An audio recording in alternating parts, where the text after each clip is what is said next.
progressive shift by the Taliban, now in complete control, seems remote. As co-chair of the all-party group on women, peace and security, I have spoken in this House several times in the last few months, expressing my concern about the future of women in Afghanistan following the withdrawal of NATO troops. The premise of my concern has always been the encroachment of the Taliban, which has been going on for many years, and no one should be surprised by their entry into Kabul. In the face of Taliban rule, my concern now has turned to deep anger and frustration that women and girls may again face subjugation in Afghanistan, despite the words of the Taliban leaders. I thank her for giving way, and I wonder whether she would join with me in the work to try to ensure the protection of the Afghan Women's Orchestra, which came to this country in 2019 and made a big impression on the UK and is now seriously under threat. Absolutely, I agree. And there are a lot of women's organisations that have really come to the fore over the last 20 years, and it'd be very sad if they disappeared. Those brave women who joined the Afghan army now fear beheading. Girls face having their education taken away from them. Women their rights to go and do as they please. The fear of sexual violence. No women teachers, no women police officers, and no women in political life. Women wiped from the face of Afghanistan unless they're prepared to subject themselves to Taliban rule. There are already signs that Afghan women have no faith whatsoever in any lessening of the Taliban grip. In Kabul, there are reports of nail shops blackening out their windows, music shops destroying stock, and women not going to work or walking alone. Mundane, simple, everyday things that all women in the world should have the right to do, all at grave risk. Although the feeling of impotence here in this place is palpable, there is no reason to give in or give up on Afghanistan and its people. We must do all we can to engage with the new regime and any country that has influence with it. And I'm particularly focused on what Pakistan can do as a country that harboured Taliban leaders, plus any Gulf backers that have been supporting this group. Afghanistan will need aid. Delivering it must come with stringent conditions on honouring women's rights and human rights, and those of the ethnic minorities as well. This will need global consensus, and I hope the government is working extremely hard on this regard right now to ensure the Taliban has the international community breathing down its neck from day one. And one final thought, how lucky I am to stand here in the House of Commons, able to say what I think. And in honour of those brave Afghan women fearing the very worst right now, I won't forget it. Yeah. Debbie Abrahams. Thank you, Madam Deputy Speaker. My involvement in Afghanistan is through my co-worker and friend Marzia Baba Kahale. Marzia was an Afghan judge who had to flee her home in Afghanistan as the Taliban tried to assassinate her. Her crime was she'd set up schools for women and girls. Marzia doesn't want our sympathy, she wants our action. She wants to help the thousands of women activists and others who supported us over the last 20 years. Many of these women face not just the obliteration of their rights, but potential genocide. Despite the warm words of the Taliban, which too many have been willing to just accept, there have been reports of women being sent home from their jobs and told to send their male relatives instead. Girls as young as 10 being sold off to Taliban fighters. Mothers having their eyes gouged out in front of their children, and reprisals against those who work for Afghan authorities. And as others have said, deeds, not words. So if the Taliban have changed and they want to engage with the international community, they need to demonstrate exactly what this means. As a start, it means that those who want to leave, who wish to leave and have a place of refuge have safe passage. And that applies to where they are in Afghanistan now, not when they're on a plane. There are numerous reports of roadblocks and people being beaten as they approach the airport to try and get through these roadblocks. In addition to Ambassador Bristow, I want to thank ministers, particularly Lord Tariq Ahmed, who's been helping me with a case, a particularly devastating case, and who's been working around the clock. But there are other officials as well. But time's running out. Monday was pandemonium, and I'm and I'm getting messages literally by the minute. People are having to move literally every couple of hours, and one woman that I'm helping has moved 11 times since Monday. So I'm pleased that the government is finally increasing the number of refugee places, but we need more information about this, speed, detail and follow through. I'm also reminded of the pledges around child refugees, which didn't come through. In the short term, we need, the role of Pakistan is going to be absolutely key. Pakistan already has 3 million Afghan refugees. This is going to get much worse in the coming weeks and months at a time when the UK is cutting an aid for them. So I'd be grateful for the Foreign Secretary to say that they will be restoring aid, particularly in relation to this. But Pakistan also has a potential role in terms of moderating the influence on the Taliban. So this is a challenge and opportunity for Pakistan. Very, very keen about human rights across Kashmir, as they should be, but we need to make sure that this applies and see how that they can also impact on the region as a whole, as they particularly in the Taliban. Finally, Pakistan has been clear that they need help from the international community in managing the 1,600-mile Durand line and keeping the region terrorist-free. This is something that we could do collectively. So this porous border poses a threat not just to Pakistan, but to us all. And long-term, global Britain must work with its allies to restore not just our reputation, but our role in facilitating a law and rules-based system and human rights across the world. Thank you. Owen Patterson. I rise to speak in this chamber for the first time since my wife's suicide in June last year, and I would like to thank you and the Speaker personally, and the Prime Minister and the Leader of the Opposition, and many other honourable and right honourable members from right around the House for the tremendous messages of support and condolence that you have sent me. So it is no great pleasure I stand to speak at the time of the UK's biggest humiliation since Suez, at the time of the US's biggest humiliation since Saigon. And the mood of the House is so different. I remember when the Taliban were evicted and the Labour government went in with all-party support, apart from some very prescient comments by people like the late Sir Peter Tapsell, the then member for Louth and Horncastle. But we all supported this. We supported it because we believed in nation building and we believed in keeping terrorists at arm's length after 9/11, a very long way away from our streets. There was then this period of very intense military activity, but we ended up with a sort of muddled, messy Afghanisation in recent years. The Afghan army has fought incredibly bravely. 70,000 of them died, supported by us and very much the Americans technically from the air. And President Biden drew a completely false choice. It was not between total immersion of American forces and loss of American lives, which will do him damage in the midterms, or pulling out. He could have carried on with 4,500 American troops and sophisticated air support.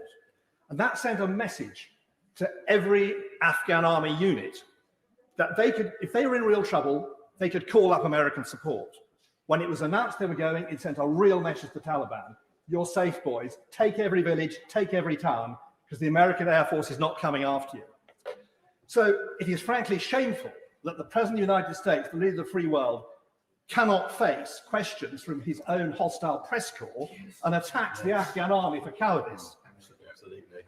And where we are now is in a mess. We've got China, Russia, Iran, hostile. What are we going to say to citizens in Taiwan, in India, Pakistan, Western Ukraine? They will all be worried.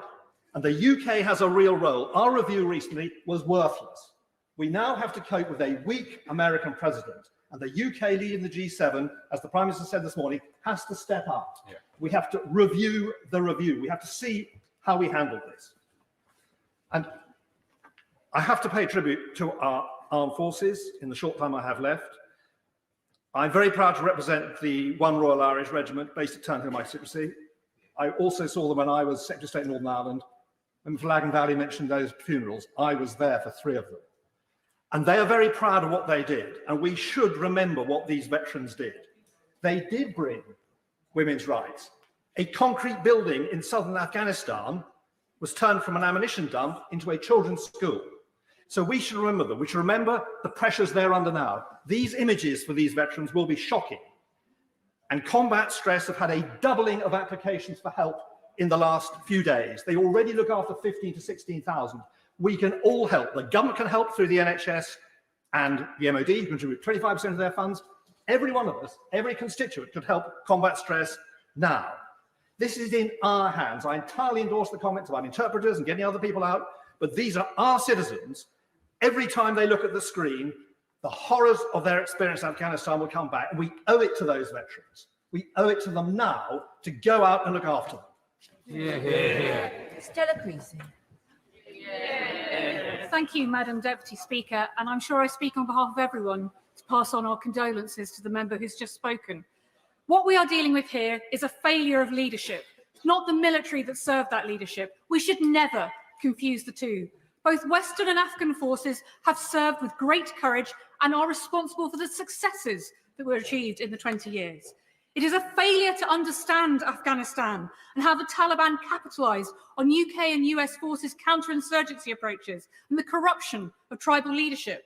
That Pashtun saying, "You have all the watches, we have all the time," reflects the speed with which the Taliban have acted. They took their first city just 12 days ago, and now they have Kabul. But just as this was not inevitable, or indeed unexpected, so it's not inevitable that all we can do is despair. The Taliban said on Monday those who worked with foreign forces have nothing to fear as long as they show remorse. Don't tell them that they're cowards or they should stay. Help them get out. The bureaucracy our interpreters and support staff and their families face must not be the reason they lose their lives. I urge the government to talk to the current and former servicemen and women who know these people, rather than asking people about paperwork and bureaucracy and biometric tests, because that's what's keeping people in the Kabul airport right now. And yes, the airport matters, but people have got to get through the checkpoints to get to Kabul. So we need an extraction plan for everyone. And we need to be clear on who we owe a duty to, not just the interpreters, but also those women who set up schools, the people who stood up when we asked them to work in the embassies and in the NGOs. Resettlement scheme is very welcome, but resettling from where and how? Because wars and persecution don't work to a timetable for paperwork. Like many, I have families in Walthamstow desperate. An interpreter for the UK whose dad did the same job for the Americans. The Taliban are looking for them both. Another who is here, but his disabled family members are in Kabul and at risk because he helped the MOD. Are we comfortable that mum or dad or brother or sister is fair game for the Taliban as punishment? Of course we need family reunion to be part of a settlement scheme.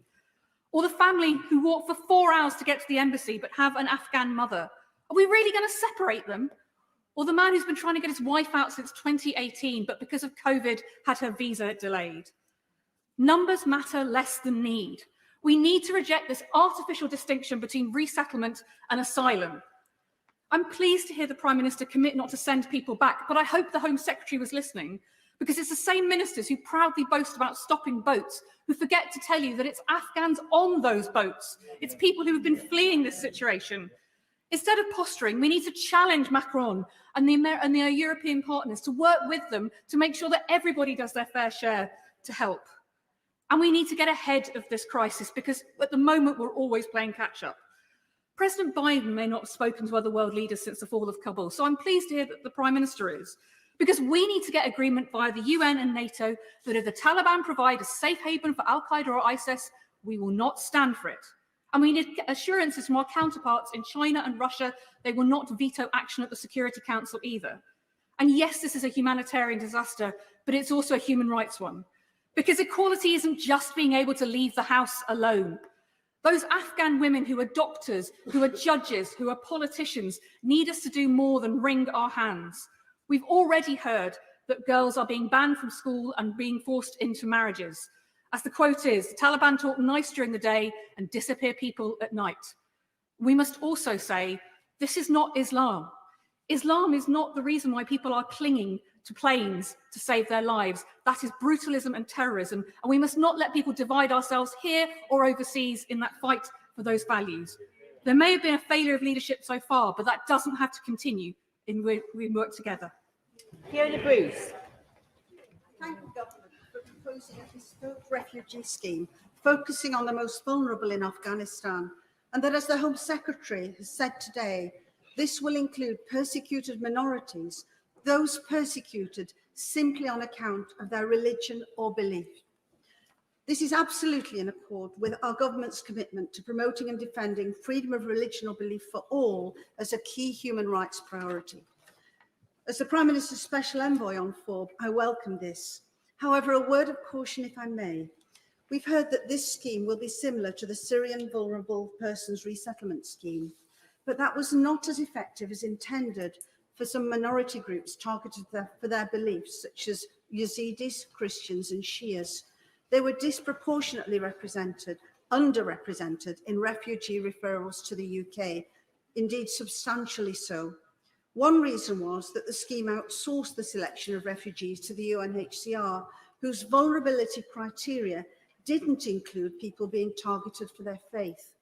Another factor was that many, particularly Christians, were too afraid to enter refugee camps where selection took place because they feared the very persecution within those camps, which they had experienced outside. Hopefully, we can learn from this. Persecution in Afghanistan is extreme. As the US Commission on International Religious Freedom reports, groups like Hindus, Christians and Sikhs remain endangered minorities. Many have fled the country. Many of their community leaders who remain have been killed. I spoke virtually yesterday with an Afghan Christian. He confirmed that the Taliban are already knocking on doors in Kabul, requiring people to go to worship in the mosques and identifying those who refuse. Those so identified fear the worst for their lives, particularly publicly known faith leaders and others in their local neighbourhoods, house church leaders.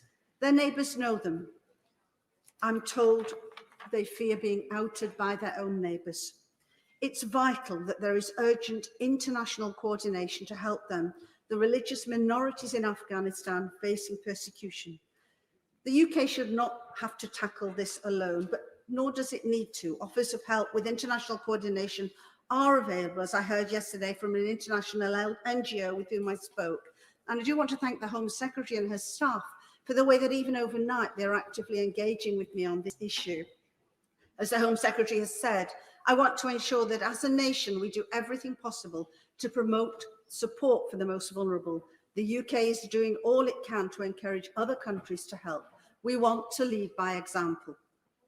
That is right, which is why I also welcome plans for the G7 virtual meeting next week, and for all our Foreign Secretary has done, not only to initiate this, but more widely to show international leadership on FORB.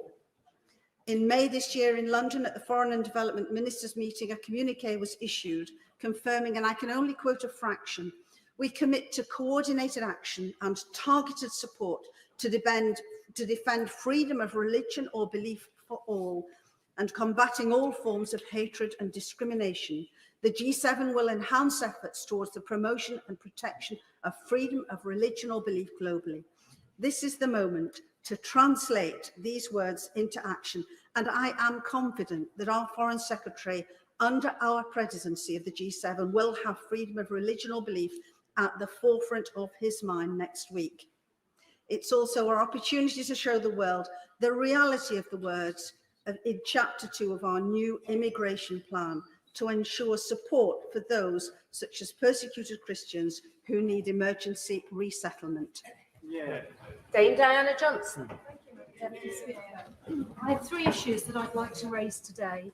First of all, as a member of the Intelligence and Security Committee, I am concerned about what events in Afghanistan will mean for UK national security. With President Biden forging ahead with President Trump's deal with the Taliban, we risk Afghanistan returning to its pre-9/11 position, presenting a global terror threat, an ally for despots, and a base for jihadi terrorists and crime networks, including the drug warlords flooding the streets of our country with heroin. President Biden, who told us very recently that the USA is back, says that there was never a good time to withdraw US forces. But I fear he may now learn the hard way that there is never a good time to allow an illegitimate terror regime to take power. And a false binary choice has been made between full-on military engagement and a rushed, chaotic withdrawal. There were and are other options. And worse still, our holidaying Prime Minister and Foreign Secretary allowed this catastrophe to unfold with barely a whisper. The UK currently heads the G7. We hold a permanent seat on the UN Security Council. We are founder members of NATO. But where is our international leadership from our Prime Minister? So much for global Britain, our shrunken influence and our shrunken reputation. The Prime Minister declares that Afghanistan must not become a breeding ground for terrorists, and I agree. But wishing these ends does not render the means to fulfil them. What is the Prime Minister actually going to do? And we now need to ask whether the assessment of our security needs in the integrated review, published just in March, needs an early update. Secondly, we have sleepwalked into opening up a new front in the global refugee crisis, which our Home Office has already struggled to cope with.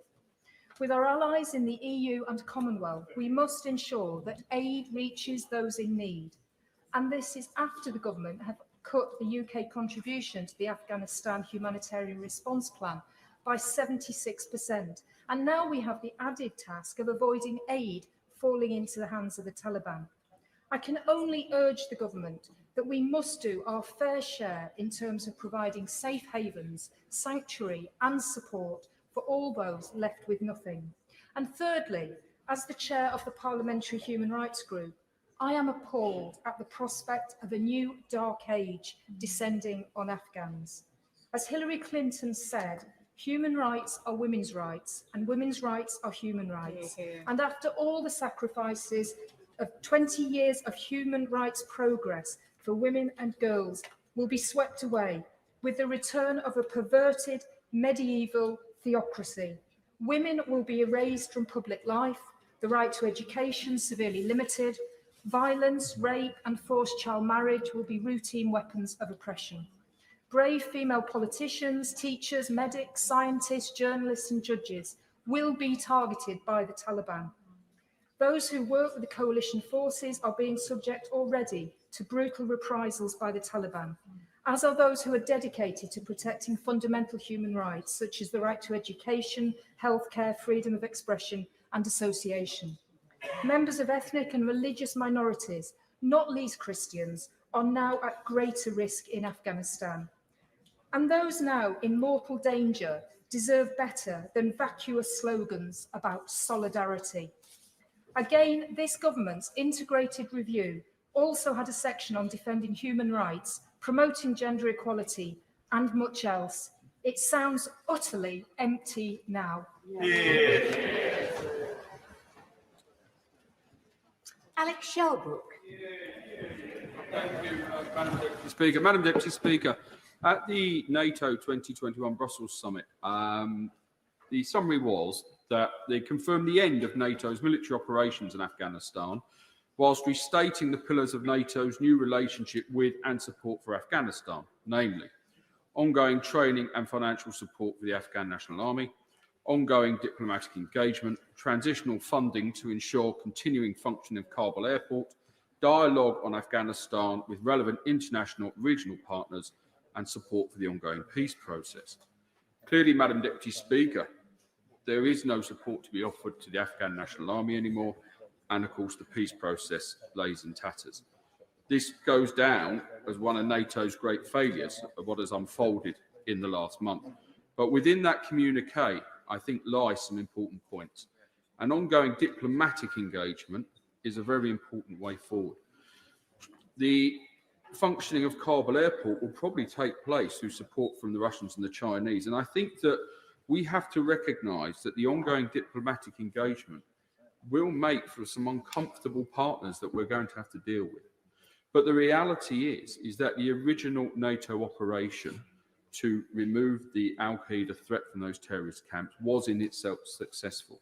And the period of time that took place in the last 20 years to stabilise that country and be able to push the Al-Qaeda camps away has led to a situation where, at this moment in time, the Taliban are saying that they would not allow terrorist organisations to set up camp again in Afghanistan. And that must be part of the focus of diplomatic work. It is now a diplomatic mission to hold them to account, because the reality is not a single serviceman's life was lost in vain. So much has been achieved. Not a single civilian's life was, even though tragically lost, but everything was done from the NATO side to prevent those. But this is why I believe that there isn't the huge support for the Taliban that is being put across. And that shows that there's an important mission to be had. And one of those important countries we must deal with is Pakistan. Now, Pakistan, quite rightly, Imran Khan, the Prime Minister, said that he had a frustration about the Americans only come to Pakistan when they want them to sweep up the mess behind. And I understand that frustration he's coming from. But they are an important nation who we need to work with and try and make sure that we can hold the Taliban to some of the Qatar commitments. Because at the end of the day, we need to deal with the situation as it sits today. We need to make sure that those gains aren't lost. We equally, and this has been said many, many, many times in the House today, try and prevent a humanitarian catastrophe in terms of human rights, in terms of women's rights, in terms of turning the clock back.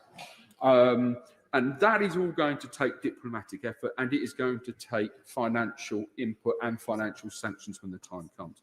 I think one of the real tests will be is when we get to the stage of, and NATO allies get to the stage of whether they reopen embassies.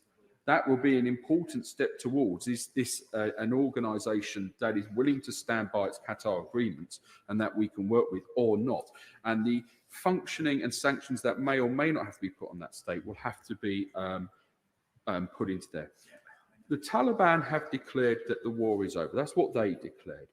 So I'll leave the House with this thought, which I know many have heard before. At the end of war, we really have got to engage in jaw. Pat McFadden. The actions of our armed forces, those of the United States and other allies, and the Afghan forces themselves, made a big difference to the lives of people in Afghanistan over the past 20 years.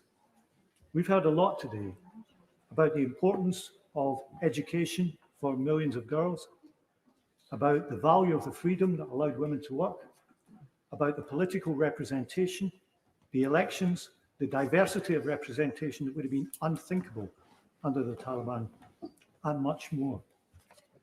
To suggest that the last 20 years was a mistake, that none of it should have happened, is to dismiss the importance of those fundamental gains. It is to dismiss the importance of one of the biggest movements of refugees back into a country in living memory. I visited the Puli-Sharki refugee processing center many years ago, shortly after the Taliban had fallen.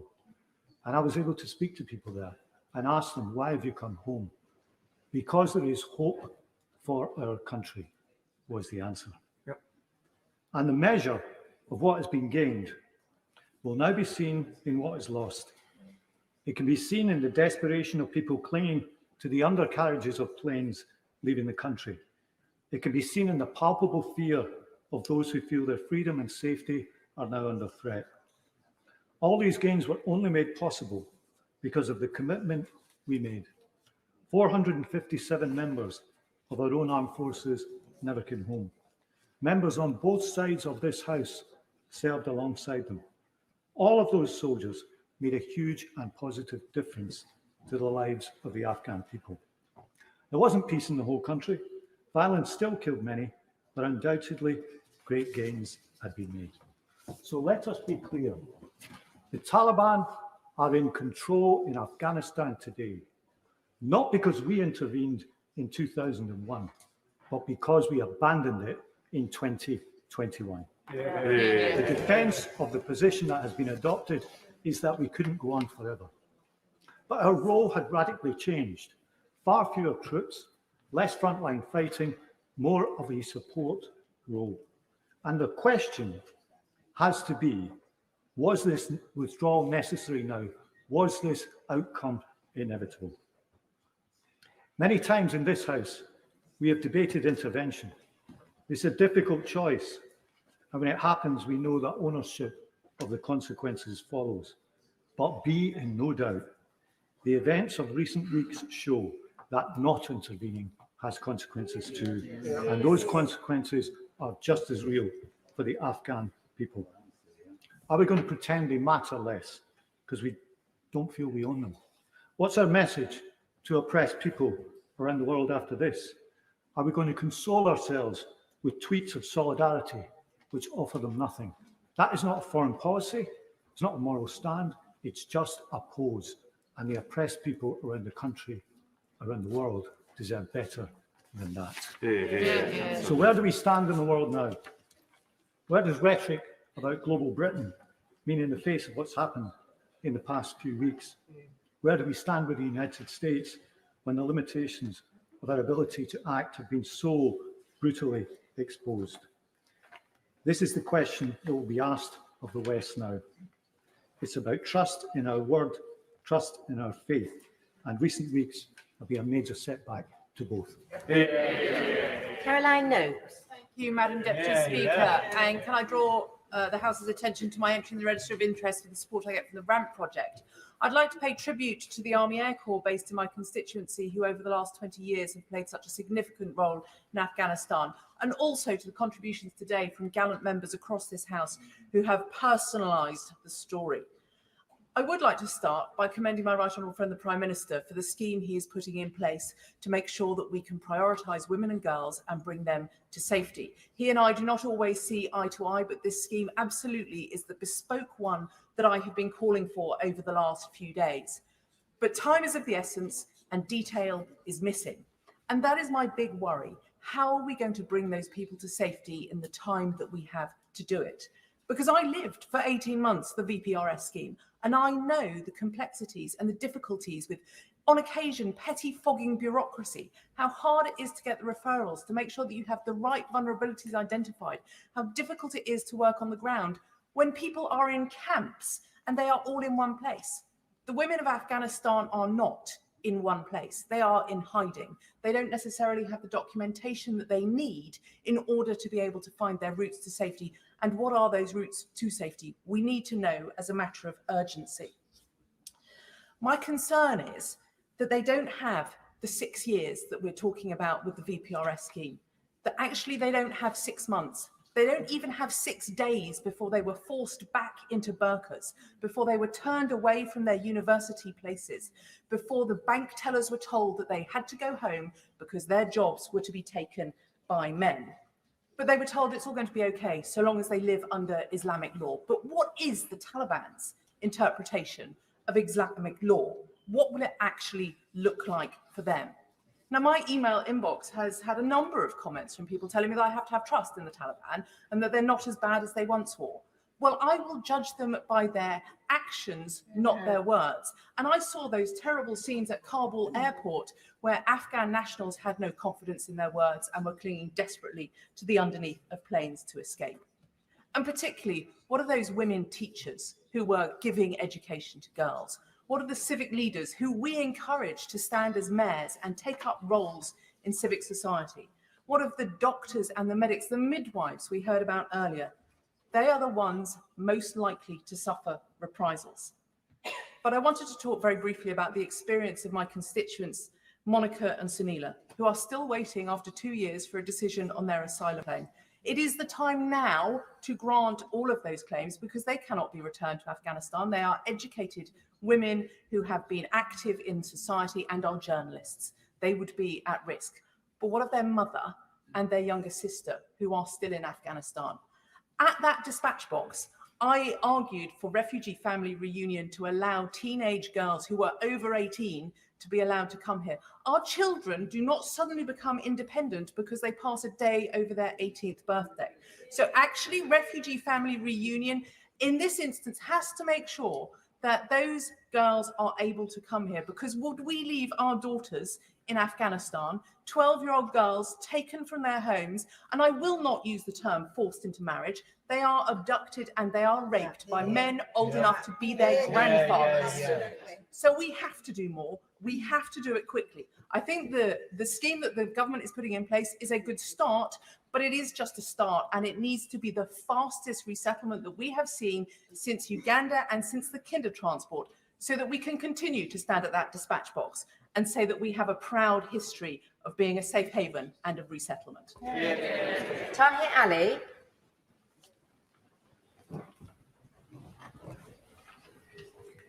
Thank you, Madam Deputy Speaker.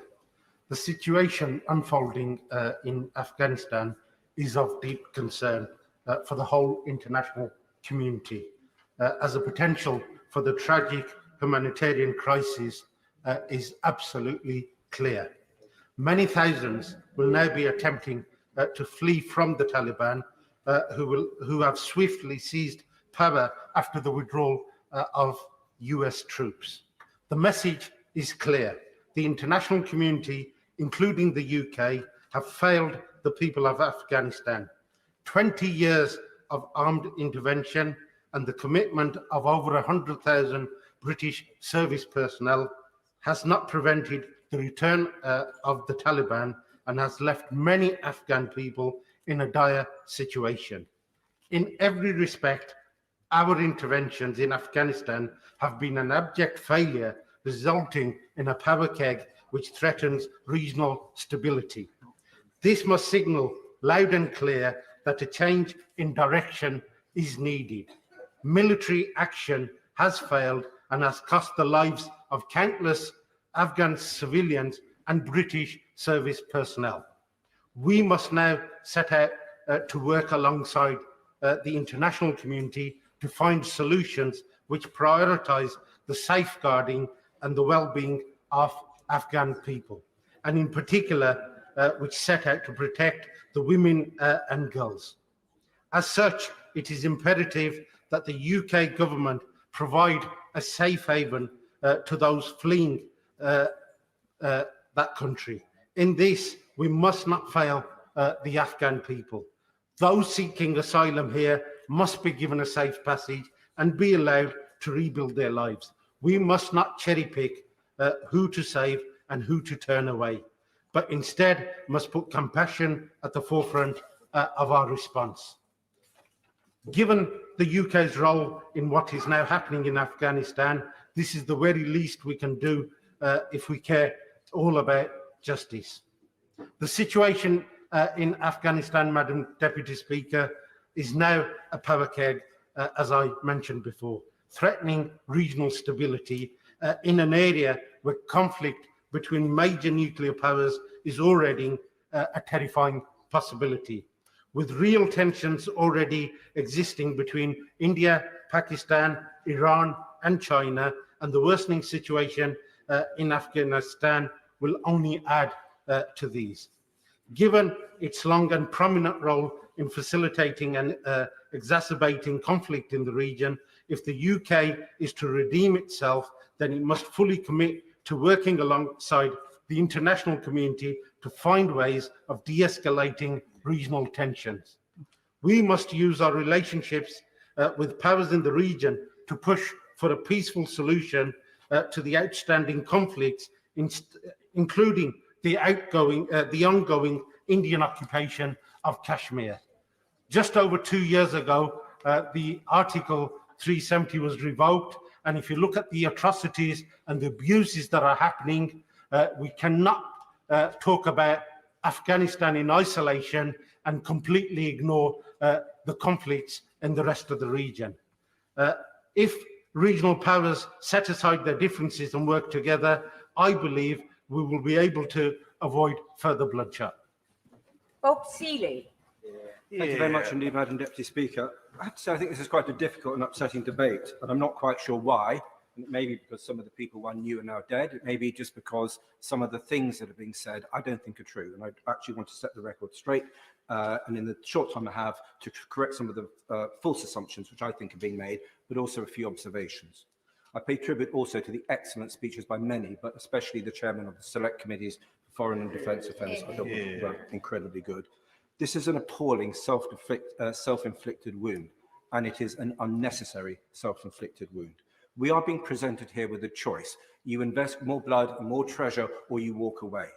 No, we had a steady state, give or take, in Afghanistan for the last few years. It was a training, equip, and mentoring mission, a large one for sure, but for between 5,000 and 20,000 troops, contractors, special forces, etc., who were there, that is smaller than many NATO, US bases and missions around the world. We have chosen to politically withdraw. We have not been forced to do so on security grounds. And I think we will be regretting this decision for many years. The collapse happened because a truly dreadful US president, Donald Trump, who was probably in hock to the Russians, dealt with the Taliban behind the Afghan government's back. A shocking betrayal. Joe Biden, who admires Kennedy, we had some great quotes from Kennedy earlier, could have changed things.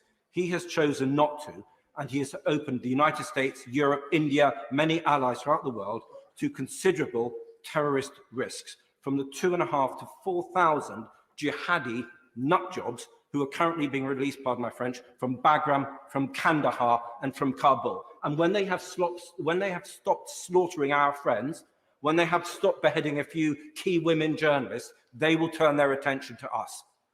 This was an anti-terrorist operation, and we have walked away from a successful anti-terrorist operation after 20 years. And sooner or later, we will reap the rewards. Afghans didn't fight. Now, lots of people saying they didn't, they're absolutely right. My own experiences, I was there 4 times over 7 months, not long tours, 4 months, 2 months, and a few weeks either time. They actually fought, many of them, very hard. Some of the police at first, yes, there was an uneven flow of recruits. But I remember I had the privilege of patrolling in the Nadi Ali North, I think it was, with a small team. I have to say these people were remarkable. When you go into the village, they'll tell you where the Taliban were watching you from. They'll tell you which haystack, which bun line, you know, why the motorcycle repairman had to work for the Taliban because his children and his wives were under threat. They'd also tell you that they would happily take their children to school, their daughters to school, but why should they when there's not enough security to prevent them being raped and abducted on the way home from school? And I have to say, sometimes it was difficult to give them an answer that reassured. So those people were very courageous. In many ways, they were a model of courageous integrity. They were effective, they were efficient, they loved their country, and they knew right from wrong. They're probably dead. If they weren't killed a year ago, they will be finished off as we speak. And I find that upsetting. Thank you. He makes an excellent point, and it's been made by a few others, but my honourable friend from the Foreign Affairs Committee always looks at these things with a keen eye. But given what he's just said, isn't that why it's so offensive that their contribution has been swept away, in particular by the President over the past few days? Thank you very much indeed for your contribution. Yes, absolutely. And to dismiss them and to dismiss the 70,000 people who died, I think is absolutely wrong. They were uneven at times, especially in the beginning, but actually there were also many very brave male soldiers, but also female soldiers and the journalists and all those people who engaged in civil society and who now are going to be shut down. They're not all going to be murdered. They're clever, the Taliban. They will carry out some high-profile assassinations to silence others. But the direction of travel is clear. And I have to say, the Secretary of State is in his place now, and he is one of the few people, the Secretary of State for Defence, who has emerged from this with any credit, because he's able to see the bigger picture. He's understood the geopolitics, the rationale, but also the emotions of many troops who've served there, and he shared that, and I thank him very much for that. As the honourable friend from Chickford-Woodford Green said, Russia and China are happy on it today. Taiwan and Ukraine are considerably more nervous. We are weaker. A weak and divided West, and Europe has been as bad as the United States in not stepping up to the mark, and several people have said that, honourable members have said that. But a weak and divided West is not a recipe for a caring future for anybody. It is a recipe for global instability and greater global threat. Thank you. Liz Saville-Roberts. Diolch yn fawr i'r Prif Llefarydd. And of course, first I would like to pay tribute to our service personnel who are putting their lives on the line in Kabul to evacuate our citizens safely and also those who have served in Afghanistan this last 20 years. Madam Deputy Speaker, the West failed in its mission and the UK government bears its share of responsibility. But now is not the time to question how we got here, nor how our allies have behaved. Yet it remains that the UK government has a practical and moral responsibility to thousands upon thousands of people in Afghanistan. We must ensure the swift and safe evacuation of UK nationals, UK personnel, and Afghan nationals linked to the British NATO mission or to charitable and non-military efforts. I urge the government to expand its Afghan relocation and assistance policy to all locally engaged staff and to their families, regardless of whether they served in exposed enabling roles or not. We must help too those people who dared to share our cherished values, especially journalists and women in senior civil society roles, and those who worked with UK-affiliated charities and NGOs, the women in the judiciary, in the government, and in education. And Wales, of course, has a long and proud history of providing sanctuary to those fleeing persecution. Communities across Wales and the rest of the UK are ready to show the same compassion today. And I must refer, of course, to the counties of Gwynedd and of Ceredigion, whose intentions have been declared as well, but to whom, of course, the funding is critical for the numbers that they can accept. With the announcement of the resettlement scheme is a positive step, but nonetheless, the 5,000 cap this year is arbitrary and insufficient. It's vital that the government provides safe routes for Afghan refugees and to end, this is clear now, and we've heard this from others, to end the deportation of those already here. We must expedite procedures. There is a question that whether to be an Afghan citizen now is sufficient in terms of resettlement to qualify as being in well-founded fear of persecution. We must look at the opportunity in the here and now and not put barriers, not use those routes that we would potentially use, but we would conventionally use. We must look at the present situation and how we can address that as best we can. They must also, the government, consider whether the Borders Bill is in keeping with these new circumstances and with the UK's clear duty of responsibility to the Afghan people. Now, reports are emerging that there is now only a 72-hour window.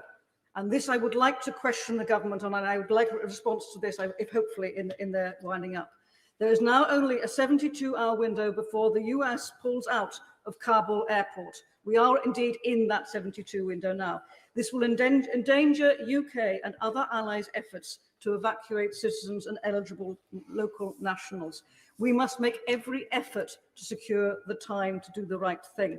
Will the government today guarantee that the evacuation operation from Kabul airport will continue until the 31st of August, which was the declared timetable of both US and UK governments?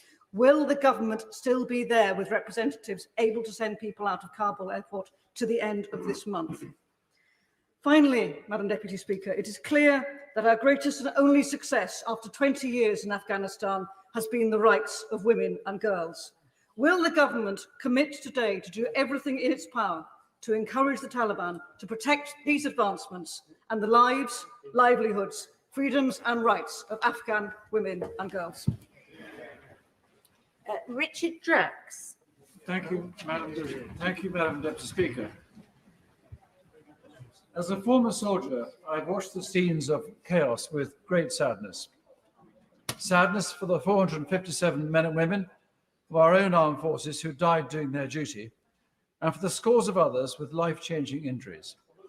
Was it all for nothing? I hope they don't think that, because their courage and sacrifice lit a torch in a dark place, which the Taliban, however hard they try, will find impossible to totally extinguish.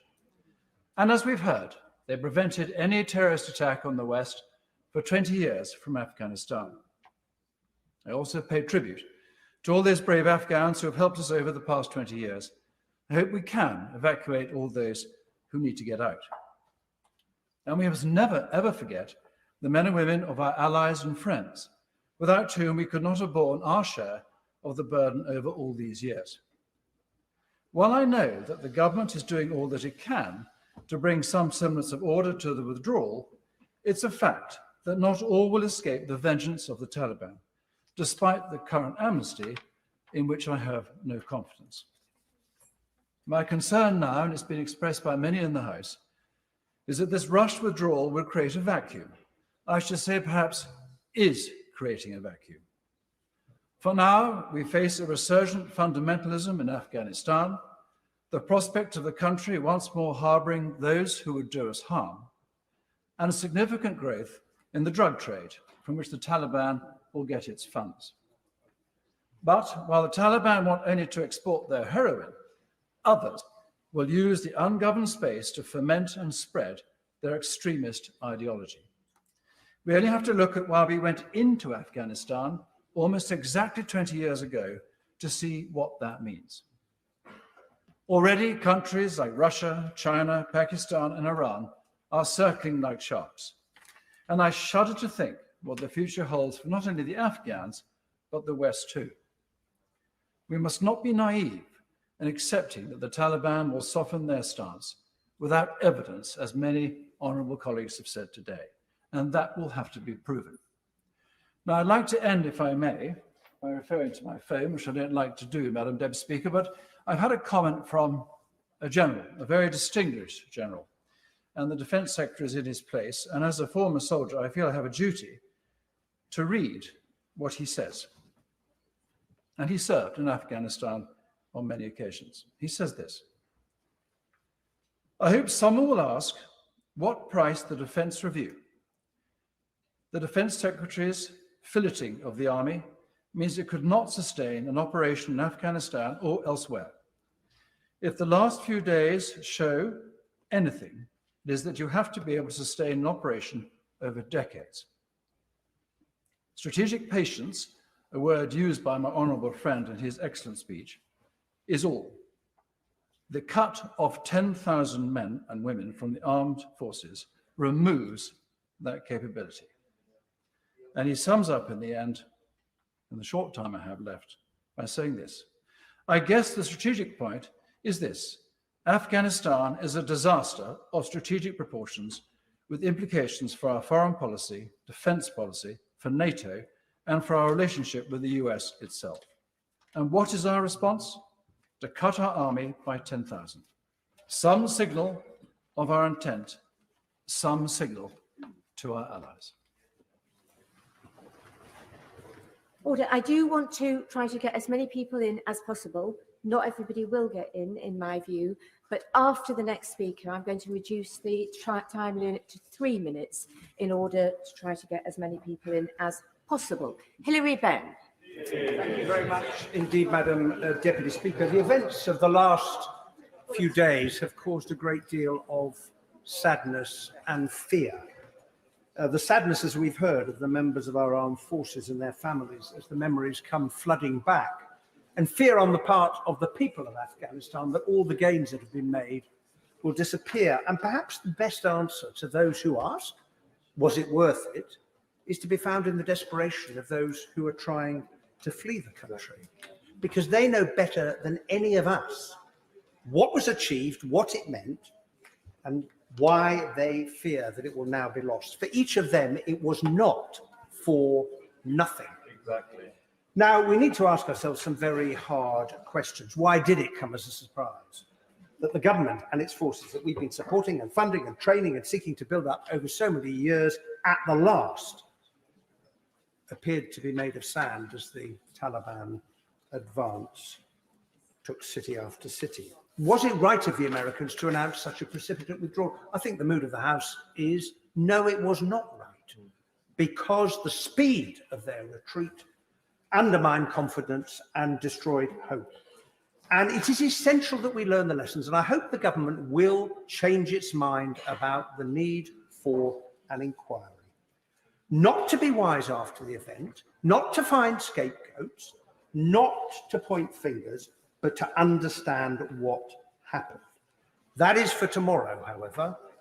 Today, the question is, how will the Taliban choose to behave? Now, we've all watched the interviews, but it's quite clear that many people in Afghanistan do not choose to believe what they're being told by their new leaders. And we know the record, they know the record, the human rights abuses. There was no democracy then, remember. And the Taliban have no mandate now. They just have the power that comes out of the barrels of their guns. And on the central question of the rights of women and girls, as we've heard, it is the Taliban's interpretation of Sharia law, which to them means the subjugation of women. That's what it's about, the subjugation of women. And only time will tell us whether the women of Afghanistan will continue to be able to play a full and equal part in the country's future. Now, there's been a large measure of agreement in the debate on the tasks that face us immediately to get people out. I would say to ministers, could you please brief members of parliament on how the system is working, what we can do when constituents contact us to make sure that their information is passed on, and can you reassure us that no bureaucracy is getting in the way? The point that my honourable friend made, we'll give way just in a moment, that paperwork is all very good, but how do you get the paperwork when you're hiding in a basement because the Taliban are patrolling the street above? I will give way. My right honourable neighbour is making an excellent speech. Our council in Leeds has already said that it's standing ready to take people in temporary accommodation from Afghanistan. But we need safe routes across the land border. So we need to ensure, the government needs to ensure those borders are open and there is safe passage from those third countries to the UK. Does he agree with me? I agree completely. And the people of Leeds, the city of Leeds, has always had a big heart. And we will play our part because there will be a refugee crisis. What happens, we know from the past, is that the vast majority of people end up in the neighbouring countries and they will need financial support from us, and some will come to this country. And I welcome the scheme announced, but the test of that scheme is not the numbers promised, it is the numbers who are able to make it here. And I would say to the government that under the Nationalities and Borders Bill, an Afghan who finally makes it to the northern coast of France and gets in a boat and knowingly enters the United Kingdom without permission could face a prison sentence of up to 4 years. And I hope that ministers will explain that they do not intend to apply that to those who are fleeing persecution. Madam Speaker, the Taliban may indeed now be back in power. But as many have said, we will judge them on what they do and not on what they say. And we will need brave journalists, reference has been made, we will need brave journalists to bear witness to what now happens in Afghanistan so the truth can be told, because they will be judged and we will be judged, above all by the people of Afghanistan, for what we do now in response to the tragedy that is unfolding before our eyes. Philip Dunn. Thank you, Madam Deputy Speaker. Other speakers in this debate have had far more direct experience and have spoken very movingly of what this tragedy means to them and their colleagues and former soldiers and airmen. I was able to visit Afghanistan before the end of the combat mission 7 years ago, and on each occasion I was enormously impressed by the commitment and dedication of our armed forces, working alongside allies from many other countries and members of the Afghan Defence Force in seeking to provide security for the Afghan people. And it's been notable from most contributions today from both sides how the service and sacrifice of our armed forces has been appreciated and recognised for keeping us safe by preventing further international terror attacks from Afghanistan. We are proud of their heroism and must support veterans at this difficult time. Their efforts came at great cost in terms of lives lost, injuries sustained, and money spent.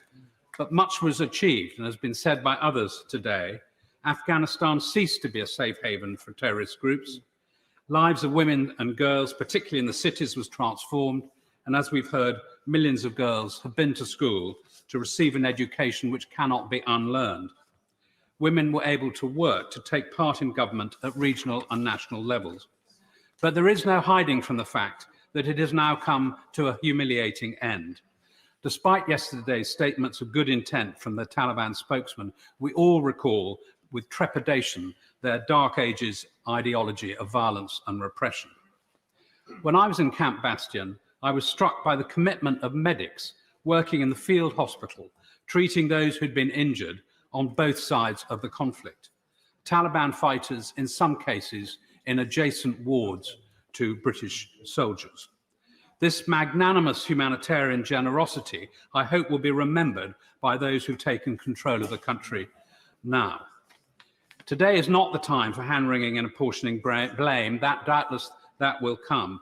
Now is the time, as the Right Honourable Gentleman for Leeds Central was just saying, to take urgent action to help maintain the security cordon around the military side of Kabul airport. And I'm delighted that the Defence Secretary is in his place and is able to provide reassurance to colleagues that the efforts of the British armed forces who are there at present are focused entirely on this effort. The Prime Minister's announcement today of a bespoke resettlement scheme for those Afghan citizens and their families who've helped our armed forces is welcome, but it needs urgently to cover others who've helped British soft power working in the country, including British Council, charities, contractors and aid agencies. I'll happily give way. I'm very grateful to my right honourable friend. As a Salopian MP, my neighbour, will he take time in the remaining time left to him to pay tribute to all those Salopians who have served in Afghanistan, both in Divid and in the armed forces? Grateful to my neighbour for drawing attention to the fact that both in neighbouring constituencies in Shropshire, we all have constituents who have served, as will every member of this House over the last 20 years, many of whom having suffered injuries and in some cases tragically death. I think we have to ask ourselves, how did the intelligence analysis of the situation fail us so badly? We've known for some time from experienced voices such as General Petraeus of the criticality of US contractors to maintain both the US and Afghan air forces, which were vital for resupply. And once the 18,000 contractors were withdrawn, the troops on the ground knew there was no hope of resupply or reinforcement from the air, which was so critical to maintain their morale. Finally, I would just urge the Foreign Secretary, in winding up this speech, please to reflect on what the impact of this humiliation does to our integrated review. Now, just to point out gently again, that if people are trying to get in to speak and they intervene, they are preventing others from getting in, and don't be surprised if they get moved down any list if there were one. Seema Malhotra. Madam Deputy Speaker, for the Afghan forces to be left to fight the advancing Taliban on their own was a grave mistake. The gross miscalculation by the US was compounded by the failure of our and other governments to step up. And we are watching the takeover of a nation that has made great progress, particularly for millions of women and girls over 20 years. Progress that came through sacrifices by so many brave members of the Afghan forces and our own, and those killed in civil ranks. We lost a good friend in Del Singh 7 years ago, killed in a horrific attack by the Taliban at a restaurant in Kabul, one of many thousands who paid the ultimate sacrifice to help bring peace, stability, and nationhood. Nationhood, which was too part of our responsibility as an international community. Afghan families in Britain who have suffered tragedy are living a new nightmare and feel betrayed, with many loved ones back home now at risk as the Taliban take over the police and the state. I thank many for being in touch with me and the Honourable Member for Brentford and Isleworth, including Khalsa Diwan, Afghanistan, Guru Nanak Darbar, the All Afghans Protection Organisation, students and NGOs. Madam Deputy Speaker, as the Taliban take over cities, they move fast to ensure no one can fight back. They are hunting out and killing young men. They are seeking girls as prizes to become brides for the Taliban fighters. Why is it that young men cling to the side of a US plane in the hope of escape and fall to their death? Because they know that otherwise the Taliban would be coming for them. And Madam Deputy Speaker, the terrifying situation for women at the forefront of progress for women and young girls.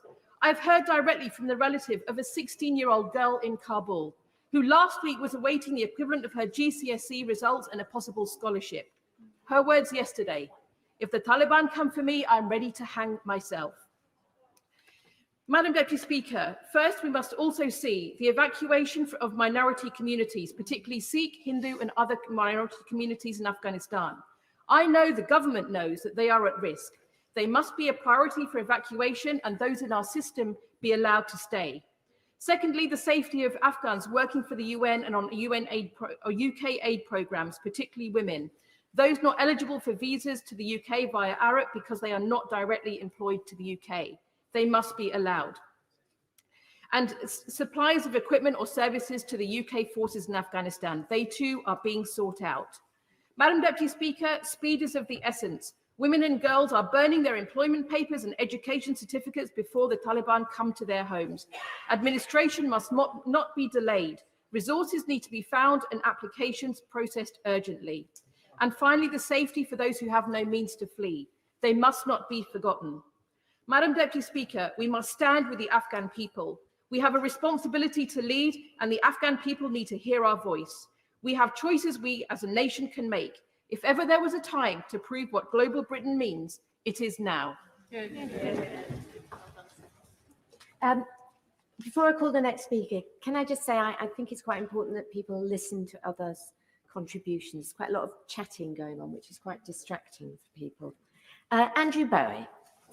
Thank you very much, Madam Deputy Speaker. I'm rather shocked to be called this early in the debate. As we sit talking here today, thousands of men and women are frightened for their lives and the lives of their families. Thousands of men and women who believed us, and indeed the entire West, when in October 2001, in the dark shadow of that awful day in the previous month, we were engaging in Afghanistan, in the words of President George W. Bush, to defeat al-Qaeda, remove the Taliban from power, and that, and I quote, the oppressed people of Afghanistan would know the generosity of America and our allies. They believed the words of our own Prime Minister Tony Blair when he told the US Congress in 2003 that we are fighting for the inalienable right of humankind, black or white, Christian or not, left, right, or a million different, to be free, free to raise a family in love and hope, free to earn a living and be rewarded by your efforts, free not to bend your knee to any man in fear. We have done great things over the last 20 years, and our veterans can be incredibly proud of the good that they achieved in Afghanistan. But these words must sound very hollow to the men, women, and children huddled in the airport in Kabul at this very moment. Just about every MP in this place is in some way involved, I am sure, in trying to get people out of that country.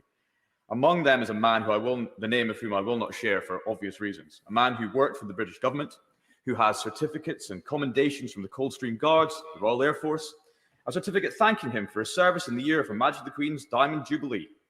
He believed in us and the American mission. He believed in our mission to rebuild Afghanistan from half a century of bloodshed. Right now, that man is sitting with his entire family in the airport in Kabul. Him, his wife, his 4 children, and his 73-year-old mother. His wife and his kids and he were offered safe passage out of the country, but was told that his elderly and vulnerable mother would not be allowed to travel with them. Late on Monday night, he had to make a choice to leave with his wife and children and leave his aging and vulnerable mother behind to whatever fate might befall her, or to stay behind. He took the terribly difficult decision to stay. The last I heard was that he was still assisting British troops at the airport, and that with the help of a charity that his brother works for, is reapplying for ARAP status for his entire family. This man was only in the airport because he was assisting British nationals evacuate the country. I have but the highest admiration for our amazing men and women in the FCDO and in the MOD. These have been incredibly trying times, and they have all the details of this case, and I know are working hard to get this family out. But I will not stop trying to assist this man, as I know many members of Parliament in here are doing for many others. In the last few days, the belief in the West has been shaken, but it has not died. In America and here in the UK, not least in our excellent Secretary of State for Defence and all his staff, we have seen examples of people who still believe in the good that we in the West can do, and we should never forget that. Lloyd Russell Moyle. 20 years of presence in Afghanistan, and I, like many, have known young men and women who gave their youth, their time and their lives to Afghanistan. My friend from university is still there in the EU mission trying to sort things out, and another friend who I had drinks with only last weekend flew out straight after I had drinks with him to help with the chaos. And our minds, of course, are with many of those people and hope for their safe return. And so I say nothing, of course, to undermine their and many others' hard work and sacrifice and all the comments that we've heard today in this place. And we will see how bad the Taliban comes to be. I am not hopeful, and more importantly, neither of those thousands of people trying to flee. Those images will be scarred on our mind for a long time. But this is our failure to plan, and it should lead us to hang our heads in shame. Even today, my local university achieving scholars say they've not been given the final award letter. So despite reassurances from the government, they're unable to get out as well because they don't have the right paperwork. And others report the similar bureaucratic hurdles, requirements such as biometric passports or paperwork that is just impossible to facilitate in such a short time, meaning families can't escape. The UK will be judged by our actions, not our words, and our actions, I'm afraid, are too slow. I just do not understand why we are not able to airlift masses of people out, whether it be to Cyprus or to other military bases, and do the paperwork processing there. Let's get people out and sort out the paperwork and bureaucracy afterwards. Failure to do so may cost people's lives. And the Home Secretary and the Prime Minister say they do not want informal and irregular routes for Afghanis out. But without decent legal and, more importantly, the lack of bureaucratic hurdles in requiring people to only take formal routes out might mean it either costs their lives or, as the Home Secretary seemed to be suggesting, if they travelled informally over, either through the Channel or other routes, they would be criminalised. This is a shameful position that surely must be reversed from the government, and so must, of course, the immigration bill that is coming forward. 20 years and much might have improved, but let's be clear, our nation building failed. We propped up one of the most corrupt governments in the world, according to the corruption indices, one of the least free countries in the world, according to those indices as well. And whilst things might get much worse, we must not celebrate our actions because they were strategically a failure. Daniel Kaczynski. Thank you very much, Madam Deputy Speaker. I'd like to pay tribute to all the British troops, people from DFID, the teachers, the doctors, the technicians from Britain who have so courageously worked in Afghanistan. But I disagree with some of the criticism of the government that I've heard during the course of this debate. I think that our country found itself in an impossible situation, the second largest contributor in terms of boots on the ground, in terms of resources in Afghanistan, when America decided to pull out, for us to remain there when so many of our European NATO partners were not prepared to put the adequate resources in on the ground, made our situation, I would argue, untenable.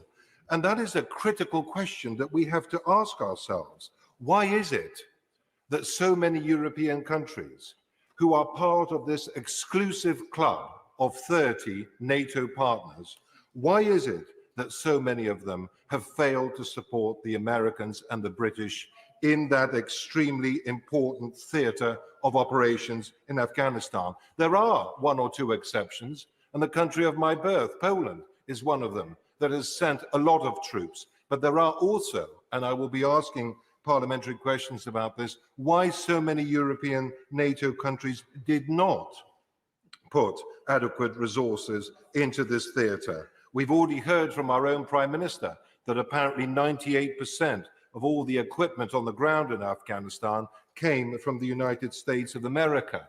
And it's not surprising that the American patience is running out when so many of their European allies have refused to give the support required. We also need to ask questions about the role of Russia and Pakistan and in the allegations that they have been supporting the Taliban. And most concerning of all, Pakistan, a country that we send a great deal of British taxpayers' money to in international aid. So there are serious questions to be asked about the role of Pakistan and her security forces. And lastly, Mr. Deputy Speaker, refugees. I'm very proud that the United Kingdom is going to be taking large numbers of Afghan refugees, but we should also be very proud of the role that we played in helping Syrian refugees in Lebanon and Jordan. Britain spent more money than any other European country in providing a safe haven for Syrian refugees in Lebanon and Jordan, within the neighborhood, for those people to be able to one day to return to their country. And it's so important to work with Kazakhstan and Uzbekistan and other reasonably stable countries in the region to ensure that Afghans are given protection there in their neighborhood. Alison McGovern. Thank you, Mr. Deputy Speaker. Thank you for calling me in this important debate, and I pay tribute, particularly in relation to all those who've served our country in Afghanistan, and especially I'm thinking of those I know from my constituency in the Wirral. Also, I thank all of those who've written to me in recent days. Many in this House have spoken about the horrendous human rights abuses in Afghanistan, and I won't repeat them, because I believe that these current events are a huge test to our values, and it's that I want to talk about.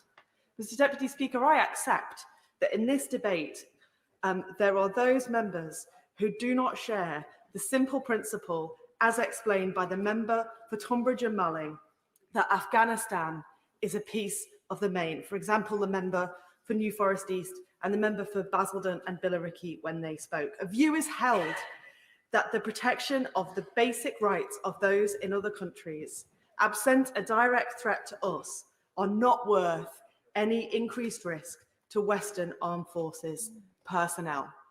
And it's that view that underpins the events we now see.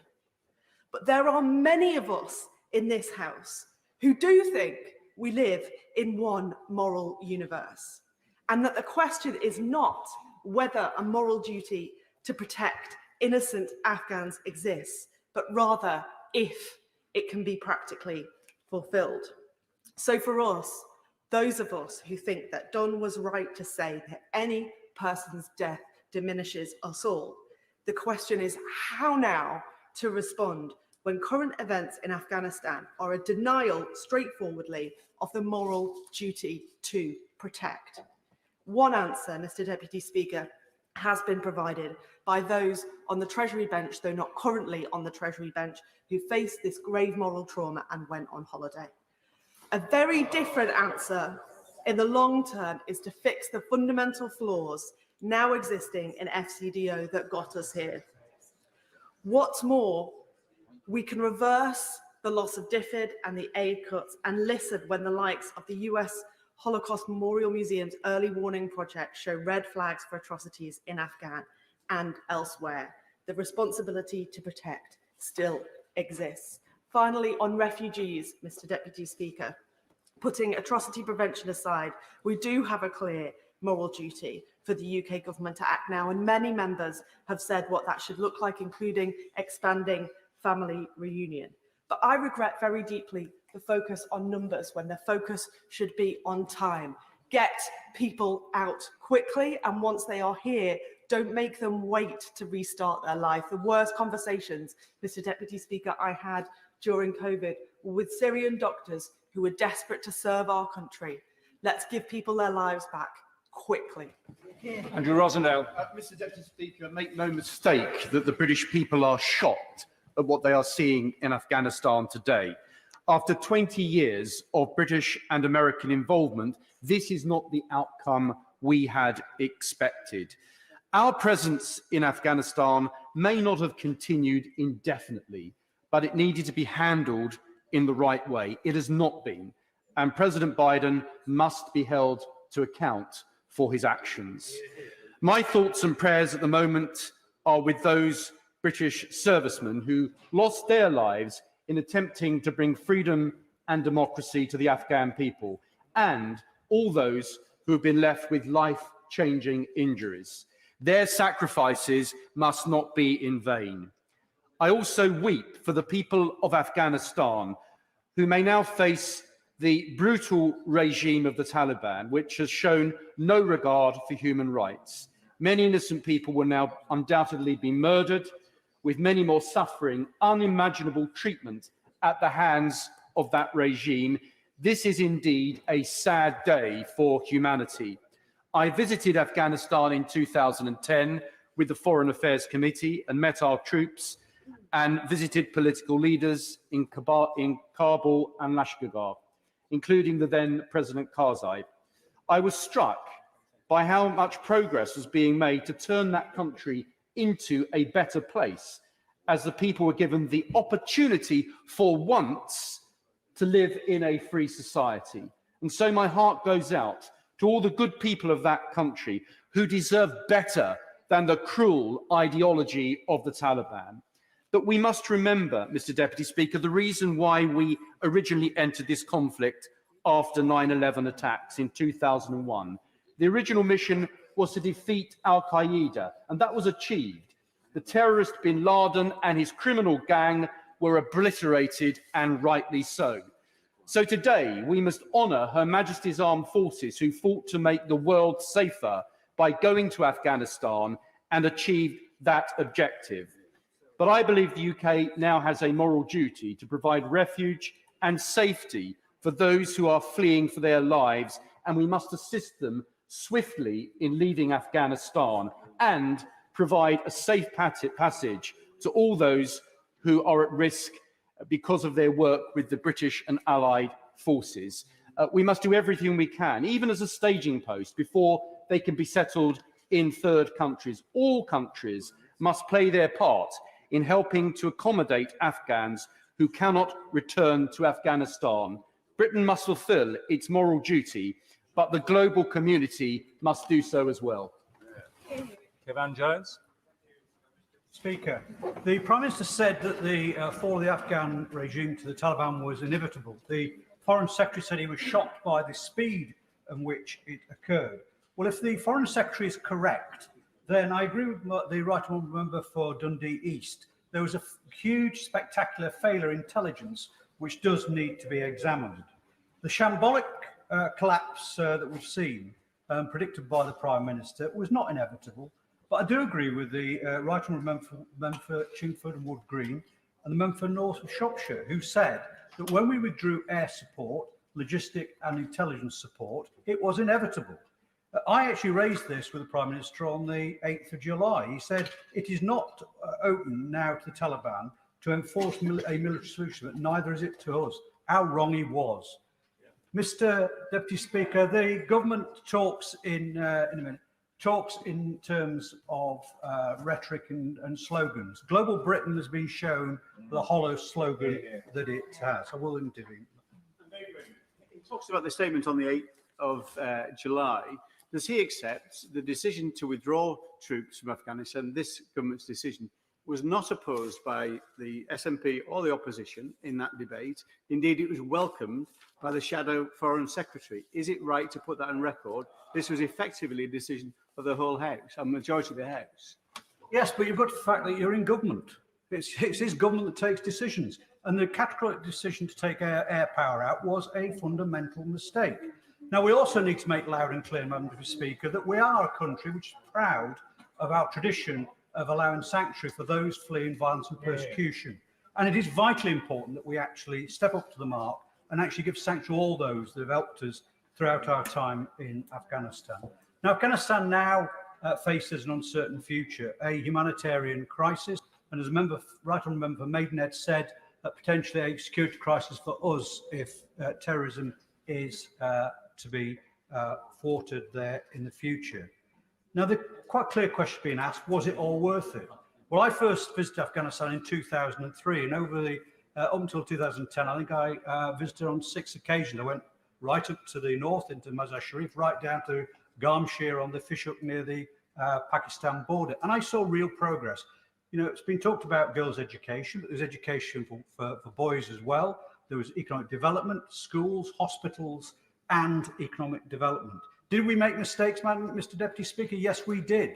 Corruption was endemic. I know the 3 times I met President Karzai, it was raised on each occasion, and he just battered it aside. But it was something which was endemic and toxic for that regime. Now, where do we go to now? Well, I'm sorry, the Foreign Secretary is saying that the option forward is now to actually bring sanctions on the Taliban or actually restrict overseas aid. I'm sorry, that is naive and stupid. What we need to do, we need to engage with regional powers. And I accept what the Honourable Lady for Oldham East and Saddle said about Pakistan. We do need to engage with Pakistan, but we're also being ruthless with Pakistan because they have been a harbour of the Taliban for the last 20 years. Now, is it going to be a situation whereby some unpopular decisions have to be taken, speak to people we haven't spoken to before? Yes, we do, as a member for Barnsley Central said. I'd just like to finish, Mr Deputy Speaker, by saying this. I was a Minister in the Ministry of Defence. I worked and the privilege of working with some great and fantastic people who died in Afghanistan, also those who remained in Afghanistan. They're the finest people we have in this country. If there's one thing we can do, we can't change the past, but we can dictate the future. And that future has got to be one which ensures the people of Afghanistan have a future. That is the debt we have to them. It's also the debt we have to those that lost their lives and those that sacrificed so much on our behalf. Jason McCartney. Thank you, Mr. Deputy Speaker. We are leaving Afghanistan. Now, we can debate why we are leaving, and indeed, should we be? But for now, I just want to focus on the here and now, what we need to be doing right now. First up, we need to secure Kabul airfield. We need to prevent those scenes that we saw at the weekend of civilians falling from aircraft undercarriages. We need to allow for the orderly and hopefully safe evacuation of UK nationals, Afghan interpreters, and Afghans whose support roles have put them in danger. And I'd like to thank the Defence Secretary for his quick action on this in deploying 900 British troops who, alongside their US troops, have helped secure the airfield and will allow for that orderly evacuation. And as my honourable friend for Hindburn highlighted earlier, we also need to evacuate the team from the Nowzad Dogs charity, which was created by Pen Farthing, a former Royal Marines commando.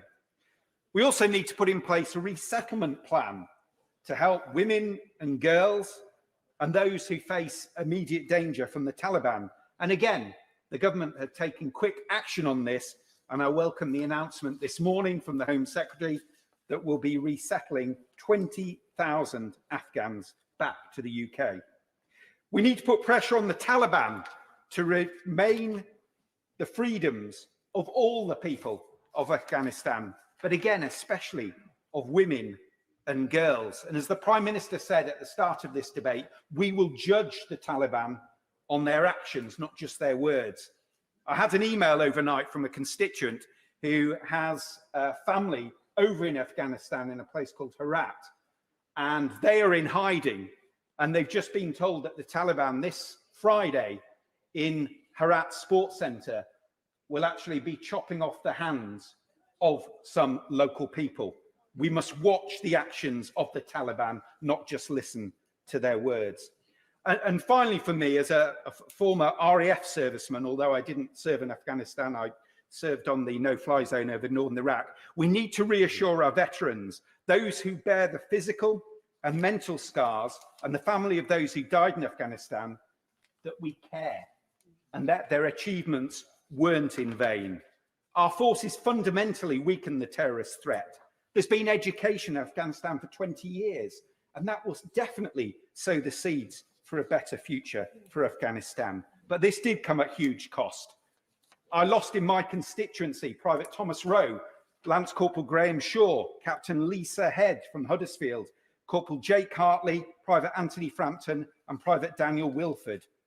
Those families, those veterans have heard us loud and clear today. We do care, and we care for Afghanistan. Rosie Duffield. Deputy Speaker, we've all seen the footage, the shocking images of Afghan cities that now look like the Wild West, with huge guns slung casually over every shoulder, shots ringing out in warning and unmistakable exploding threat. As we watch on in disbelief, our sense of helplessness and impotence grows by the hour. The situation in Afghanistan is one that very few in this House can really imagine, but the few among us who have served there have told us exactly what's going on in a really incredibly moving speech, or several. So it's fundamentally our duty to exhaust every possible avenue, make every possible effort, and do all in our power to help those in need. We are all they have. We are safe and free, and we must offer that safety and freedom to those at risk of losing theirs.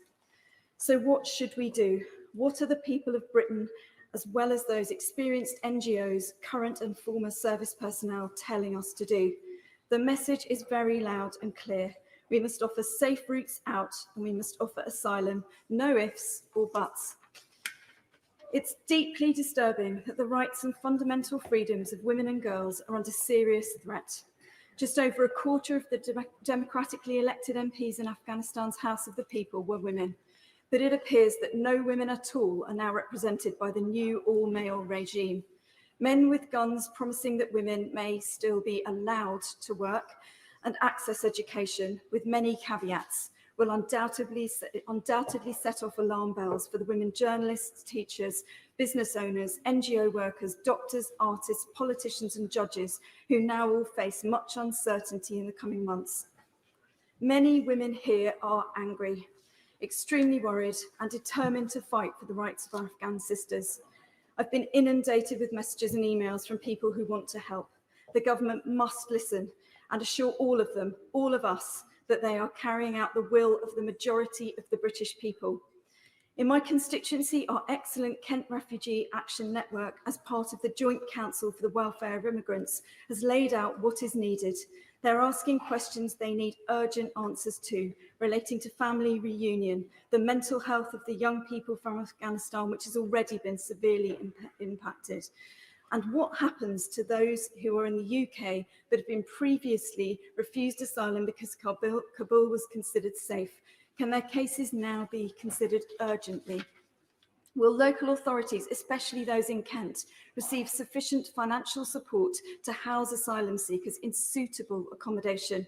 One final plea to the government: to listen to our constituents, to our NGOs, to feminist activists like Sophie Walker and her change.org petition, which has now reached 200,000 people signing. We're sorry, Rosie. Gaga Mahindra. Speaker, I am proud to represent South West Hertfordshire, which has Northwood NATO base within its constituency borders. Like many of my colleagues here today, I have been shocked to see the speed with which the Taliban took control of Afghanistan in the last week. And it is absolutely the right decision that we return to Parliament today to debate the events taking place over there. I know many colleagues have spoken today in remembrance of those who have lost their lives, including the 457 UK personnel, military personnel, over the last 2 decades. And I want to echo their comments and pay tribute to all of our military personnel who have served this country bravely and selflessly throughout this conflict. I have met and worked with several Afghan veterans, and my thoughts are with them today. I hope they are proud of the work that they have done to improve the lives of many people in Afghanistan, particularly vulnerable women and girls. The fall of the Afghan government to the Taliban is not what anyone had hoped would happen once the time came for NATO troops to return from Afghanistan. But that absolutely does not mean the last 2 decades has gone to waste. UK military personnel have worked hard to support the new government structures and institutions that would be crucial to building a more democratic society in Afghanistan, and we should be proud of this record. We have provided over £3.3 billion of aid since 2001, with notable improvements in the participation of girls in education and political representation for women. It is essential that this progress is maintained, and I fully support the comments made by my right honourable friend, the Foreign Secretary, that we use all the policy tools at our disposal to ensure the Taliban do not undo this progress. I can only hope the Taliban stand by their comments made yesterday in yesterday's video conference, that they will allow women and girls to continue to receive both basic and higher education, even if their previous records gives little room for optimism on this. Education is a human right, and no one should be denied an education based on their gender. We must also make sure we stand by all those that have helped us throughout this conflict. And I commend comments from the government that a new settlement scheme for those most at need, especially women and girls, will be introduced. I know the Home Office is working hard with international partners on getting as many of these people out safely. And I was glad to hear, as of Monday evening, that over 3,300 Afghan staff and their families have already been evacuated. This does need to be balanced with the requirement to ensure we do not import those that do not share our values, and we must keep UK residents safe. I'll leave it at that, Deputy Speaker. Thank you very much for giving me the opportunity to speak. Thank you, Mr. Deputy Speaker. If I'm honest, I feel ashamed today, more ashamed than I can remember in any foreign policy debate in my 20 years in this House. It's been the most sudden and catastrophic collapse of a foreign and military policy objective of this United Kingdom since Suez, and you could argue further back. We have managed to humiliate ourselves. We have shamed our politics and our way of doing business. We have trailed the British flag and, frankly, our own honour in the dirt and in the mud. Global Britain has been exposed as a meaningless slogan, a boast without a strategy behind it.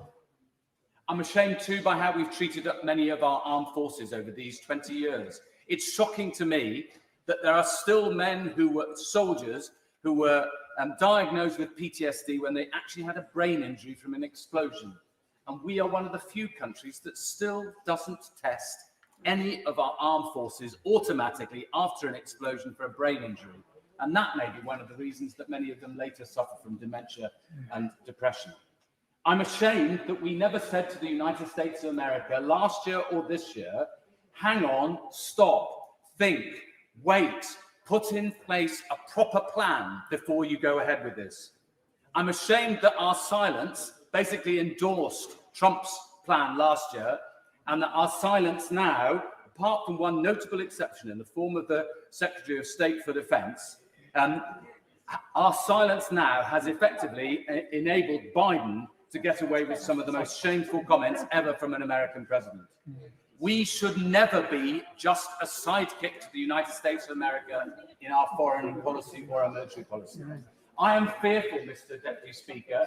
I'm fearful, of course, for the women and children, but actually also, particularly out of a personal interest, for the gay men in Afghanistan. It's not exactly been a walk in the park for the last 20 years either for them. But now they know that they will be exterminated. Sharia judges are already saying what they're going to do. There's two ways of dealing with a homosexual man in Afghanistan.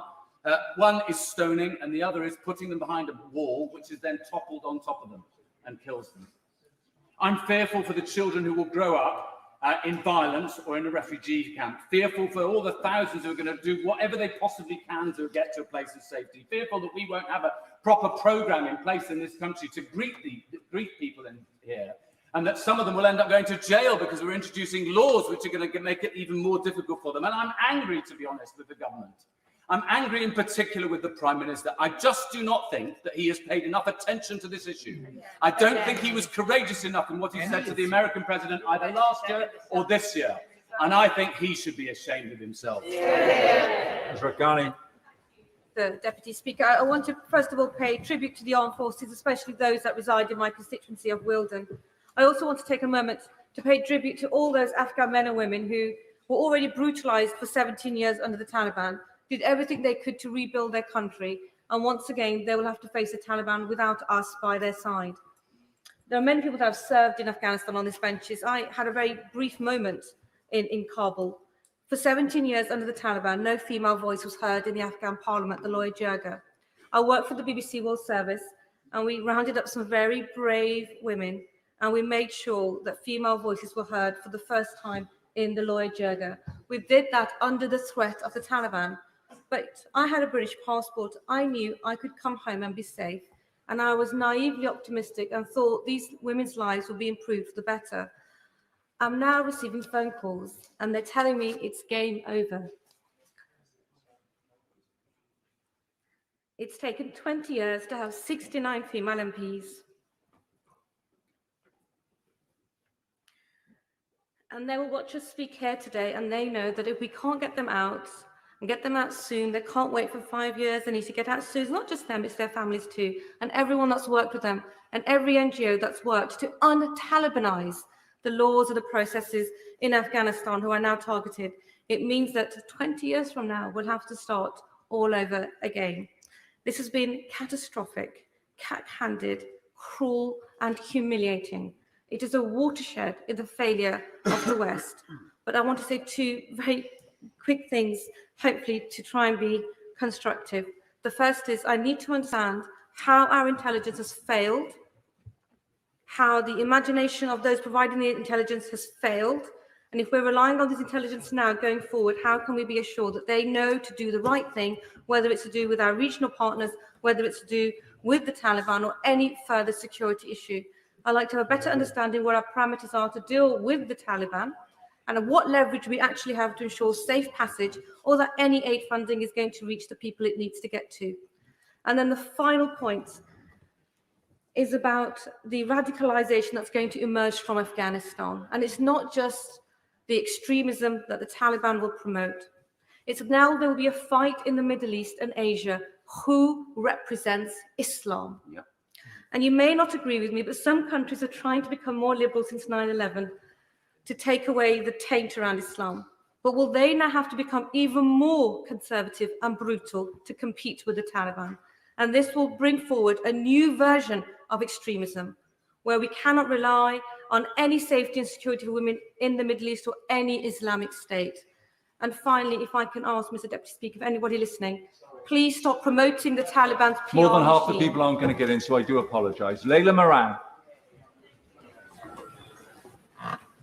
The appalling scenes that we've witnessed over the last few days will certainly outlive us all, but equally moving are the accounts that I'm sure we've all been having from the ground itself, like the brother of my neighbour, Assad, who's a Hazara, one of the most persecuted minority communities in Afghanistan.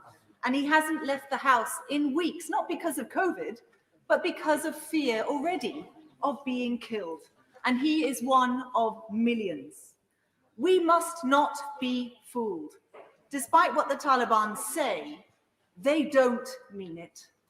My good friend Nemat, an Afghan academic, luckily now in Australia, said to me, the Taliban are professional liars.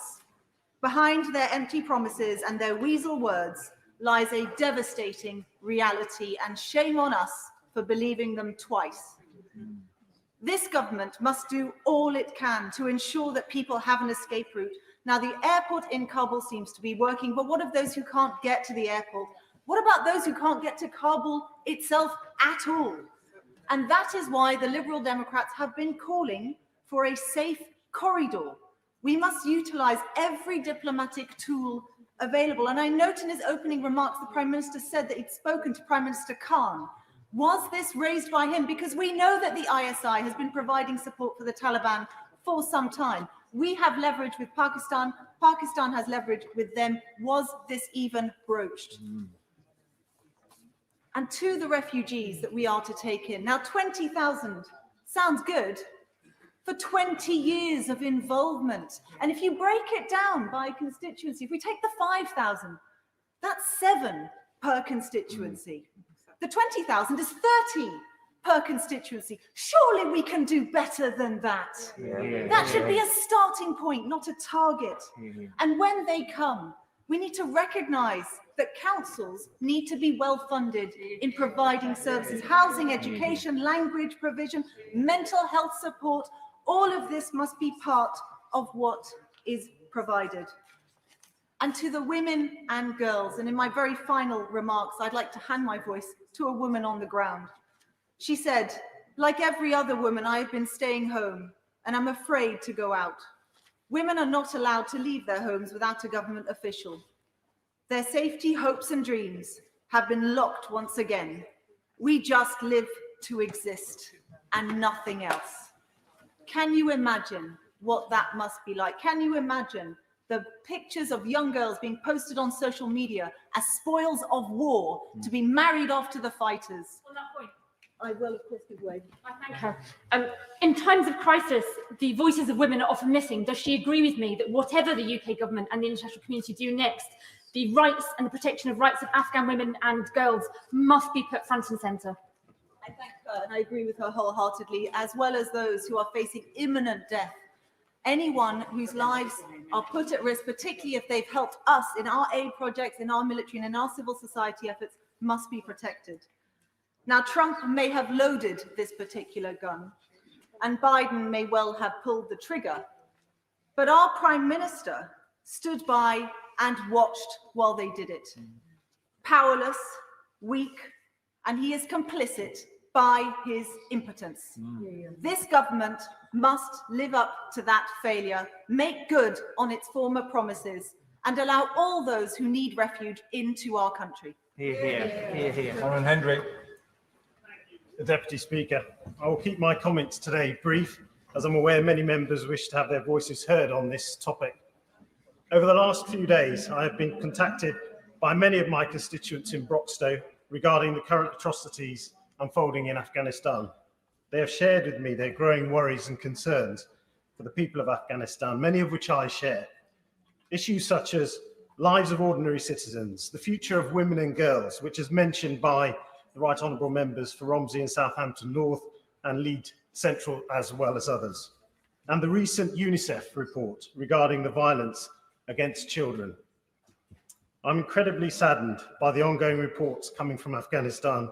I would like to receive assurances from the government that we will do all we can to both help British citizens in Afghanistan and Afghan nationals. Yesterday, I was contacted by a constituent of mine. They are rightfully incredibly concerned about their family who live in Kabul. Like so many others, they are looking for assurances. Broxtowe's own 170 engineer group, based at Chetwynd Barracks, has a small team that has already contributed hugely to the ongoing effort in Afghanistan. And I'd like to send them my heartfelt thanks for what they are doing. It is my belief that this must be addressed with an international effort and done so as soon as possible, Mr. Deputy Speaker. My constituents and I would ask that the government urgently lay out their plans to work with other world leaders to assist the citizens of Afghanistan. Thank you very much. Steve McKay. Thank you. The recurring feature of the organisations and terror groups we've been battling for over 20 years, apart from their obvious barbarity, is their attitude to women. It's not about religion or cultural difference, it's about human rights. I believe we've been right to oppose them and fight for people's human rights, but we have paid a high price. I won't forget my visits to the Centre for Defence Medicine at Selly Oak and meeting so many of our troops who were treated there. Their bravery and the hope they brought should never be forgotten. It's not been at all easy, but until last week, Afghanistan was a place where girls went to school and women were in government, the civil service and the judiciary. The outcome was probably inevitable from the moment President Trump promised he could end the war. I'm not surprised the Taliban outmaneuvered him and played him for the fool he was.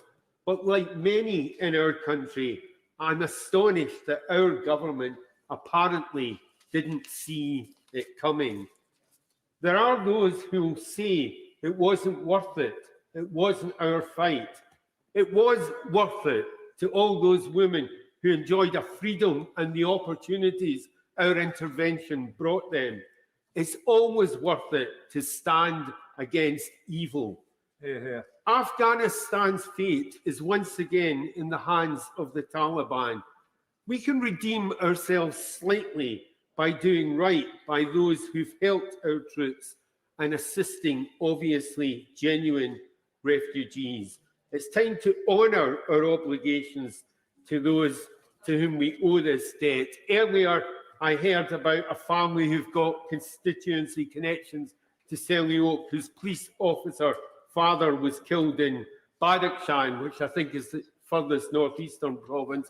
And they're asking, how did we get his 4 girls and their aunt out? Birmingham is a city with a proud history for helping refugees, and we stand ready to play our part again. What we can't have is any backsliding or sleight of hand from the Prime Minister or the Home Secretary on this commitment. And I hope we'll learn one simple further truth from this. You can't do deals with extremists. Our Foreign Secretary would do well to remember that as he considers future demands from Iran. Andrew Morrison. The US surrender of its wardship of a problem child is a monumental failure of statecraft, of geopolitical confidence, and of strategic patience that's made all the worse by the fact that it spans 2 administrations. The US is diminished by this, but so are all of us in the free world. The winners are those who are lined up against us and against our values. The losers, from Taiwan to the Caucasus, are those that will see their champions as having feet of clay. We are left with a looming sense of foreboding at this ignominious end of the 4th Afghan war. It seems very likely that murderous civil war and the mother of all refugee crises will ensue. And it does seem to many of us that the geopolitical plates are shifting, and they're shifting against us. But the past 20 years have not been for nothing. Shout it from the rooftops, Mr. Deputy Speaker. 457 men and women demand it, their families demand it, and hundreds and thousands of our countrymen and countrywomen who are damaged in mind and body by this demand it. 20 years of fundamentalist terror has been denied a power base, degrading its exportability to our streets. 20 years of progress in Afghanistan that cannot be erased by the brutes now in charge. 20 years of the Taliban with its associates not destabilizing a fragile neighborhood. 20 years in which the export of opiates has been cut to the benefit of our streets. 20 years of Afghan dreams of a better life that will not be undreamt. What now? What mitigation? Who will step up where the US has stepped back? Who will lead? Who will be the convener? Who will hold the pen? It must be Britain. 457 British dead demands it. The Prime Minister has taken an early lead. I would expect nothing else, and this House must get behind him. Toby Perkins. Thank you very much indeed, Mr. Deputy Speaker. Today's a tragic and shameful day, and a tragic and shameful day for Western governments, I believe. But I also think it's a day that has seen Parliament at its best. I think we've heard some wonderful speeches, particularly illuminated by some of those who served. I particularly will long remember the speech by the Honourable Gentleman from Tonbridge and Malling and my honourable friend from Barnsley Central, because their evidence is particularly powerful because of the lives and the experiences that they've had. And as others have said, we must learn the lessons from the last 20 years. But that lesson should not be that we should never intervene and we should never seek to make things better. The truth is that our intervention did make us safer, and it also improved the lives and the prospects of many people in Afghanistan. And I fear that we may learn the wrong lessons. My honourable friend from Hackney North and Stoke Newington spoke very powerfully about the many benefits that the people of Afghanistan gained as a result of our intervention, and then said, 20 years ago, she voted against it because she thought we'd end up here. I don't believe, even with my fury at the actions of President Biden, President Trump before him, and of the British government, that we should, as a result of where we are today, say that the previous 20 years were all wasted. And others have said that the Taliban will be judged not on what they say, but on what they do. But in our current circumstances, in what way will we judge them? They see that we've walked away. And so for us to stand here in this place and say we'll judge them on the basis of their actions just seem like weasel words, I'm afraid. It is disgraceful that the Foreign Secretary chose to go on holiday as the Taliban marched into Afghanistan and towards the gates of Kabul. And I fear that the West withdrawal will not save us money in the end, and it will not make us safer. And I fear that we will look back on this day and say we were in a position months ago to, with a very small presence, continue to support Afghanistan on its road towards a better future. And I look to America and see almost 70 years from Korea, there are still 28,000 American soldiers in Korea. And so when people say, well, 20 years on, we shouldn't still need to be there, sometimes a small presence can make a huge difference. And whilst we absolutely should thank every single person who served in Afghanistan, we should also recognise that the contribution they made and the people that they fought alongside was a huge one that made us safer and made Afghanistan better.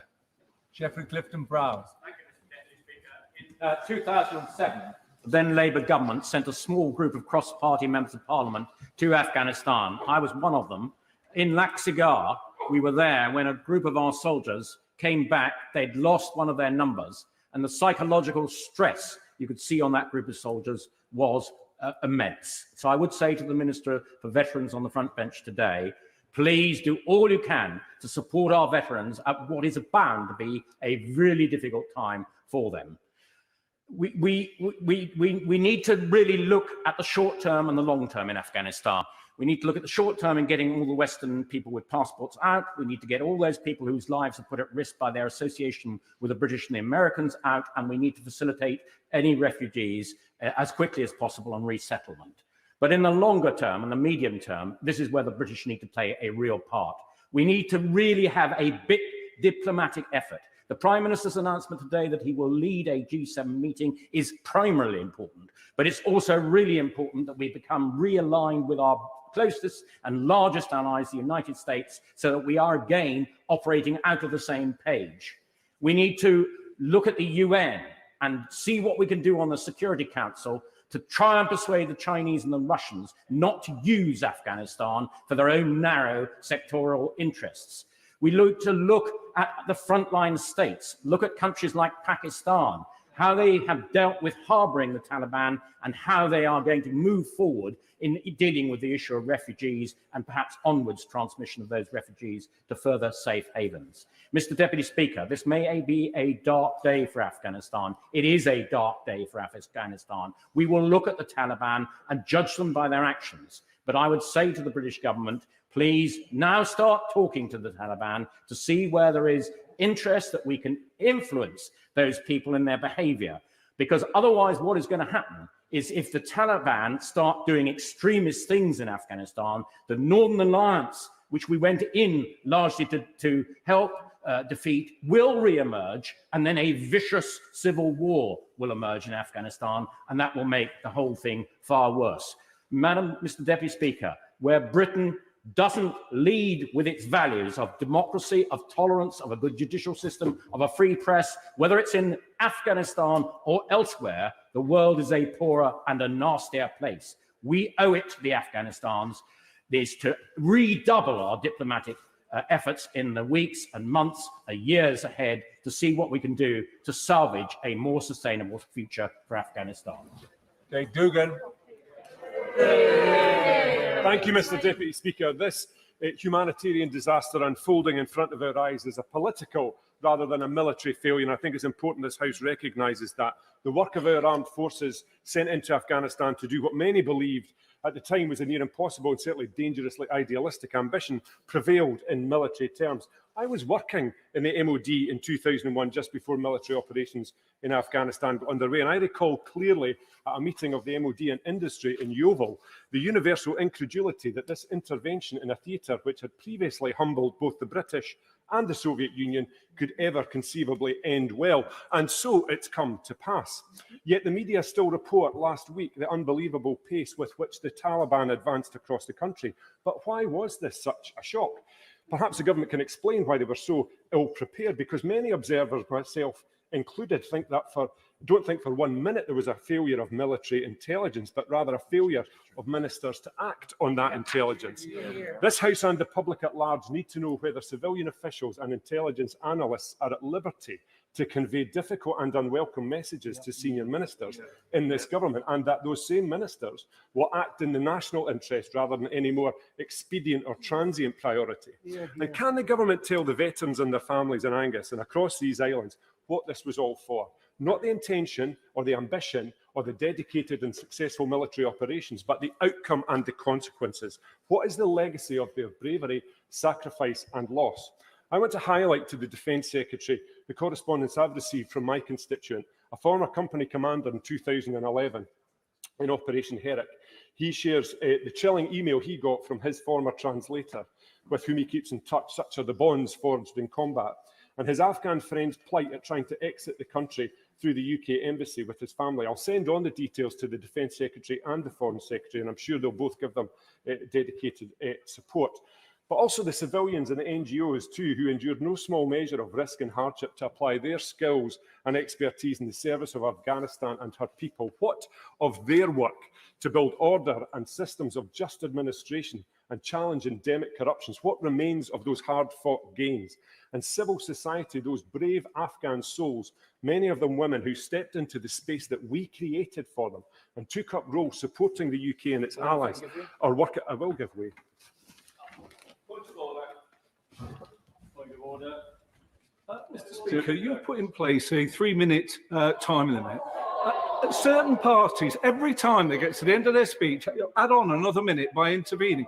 Isn't it a huge discourtesy to everyone on your list who's going to miss out for them to add on a minute every time they don't think the time limit's long enough? The issue is there's a lot of people not going to get in, we know that. But the fact is that under current procedures, people can take up to 2 points of order. Yes, people should take on board the fact that they are possibly doing some of their colleagues out of a turn if that happens. So I hope that position is not going to be abused.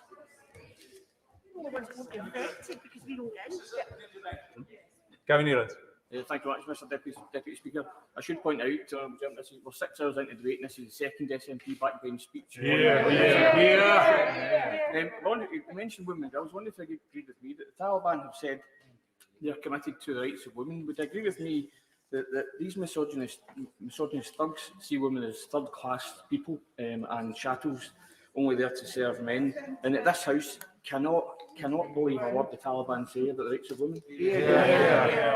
I agree entirely with my honourable friend, and as many honourable and right honourable members have observed this afternoon, that the Taliban need to be judged on their actions, not on their words. But against this new reality, Mr Deputy Speaker, it's beyond credibility that the Foreign Secretary has publicly claimed that the UK will hold the Taliban to account. What does that mean? By what means and to what end would this be done? It would suit the Foreign Secretary better to fully restore the foreign aid budget rather than issuing abstract and random threats to a regime that has just shown the UK the door. 5,000 refugees this year, Mr Deputy Speaker, is not commensurate with the scenes in Kabul, with people literally running for their lives and clinging to aircraft. And a hazy 20,000 figure over what period we're not certain is insubstantial, to say the least, given the circumstances. So can I urge the Government and the Prime Minister in closing to review and expedite this element of the UK's response, including a cogent plan to extricate brave Afghans who are not already in Kabul. The UK was front and centre at the genesis of this political catastrophe. It should be similarly positioned for the clear-up. Thank you. Chaplain Presti. Thank you. And I'd like to start by thanking the Right Honourable Gentleman for Holborn and St Pancras in particular, and all other colleagues joining this debate today for the generous remarks which have been made about those of us who had the honour of serving on operations in Afghanistan. I served on Op Herrick 9 in the autumn and winter of 2008-2009, and I have to say my time with 3 Commander Brigade was one of the great privileges of my life. And as we discuss the awful situation in Afghanistan and its possible future, we are also rightly honouring today the sacrifice of the 457 of our servicemen and women who made the ultimate sacrifice, and for the more than 600 who continue to live with life-changing injuries. And for those who say it wasn't worth it or it hasn't been a success, and thankfully it's a tiny number in this House today, may I gently remind people that the original objective, which was to destroy Al-Qaeda on the ground, deprive them of a base to attack, to have terrorist attacks throughout the rest of the world, defeat the Taliban, and try and keep our own streets safe, was achieved. And our people, the Americans, our allies, the Afghan army, the police force, achieved those objectives with honour and courage.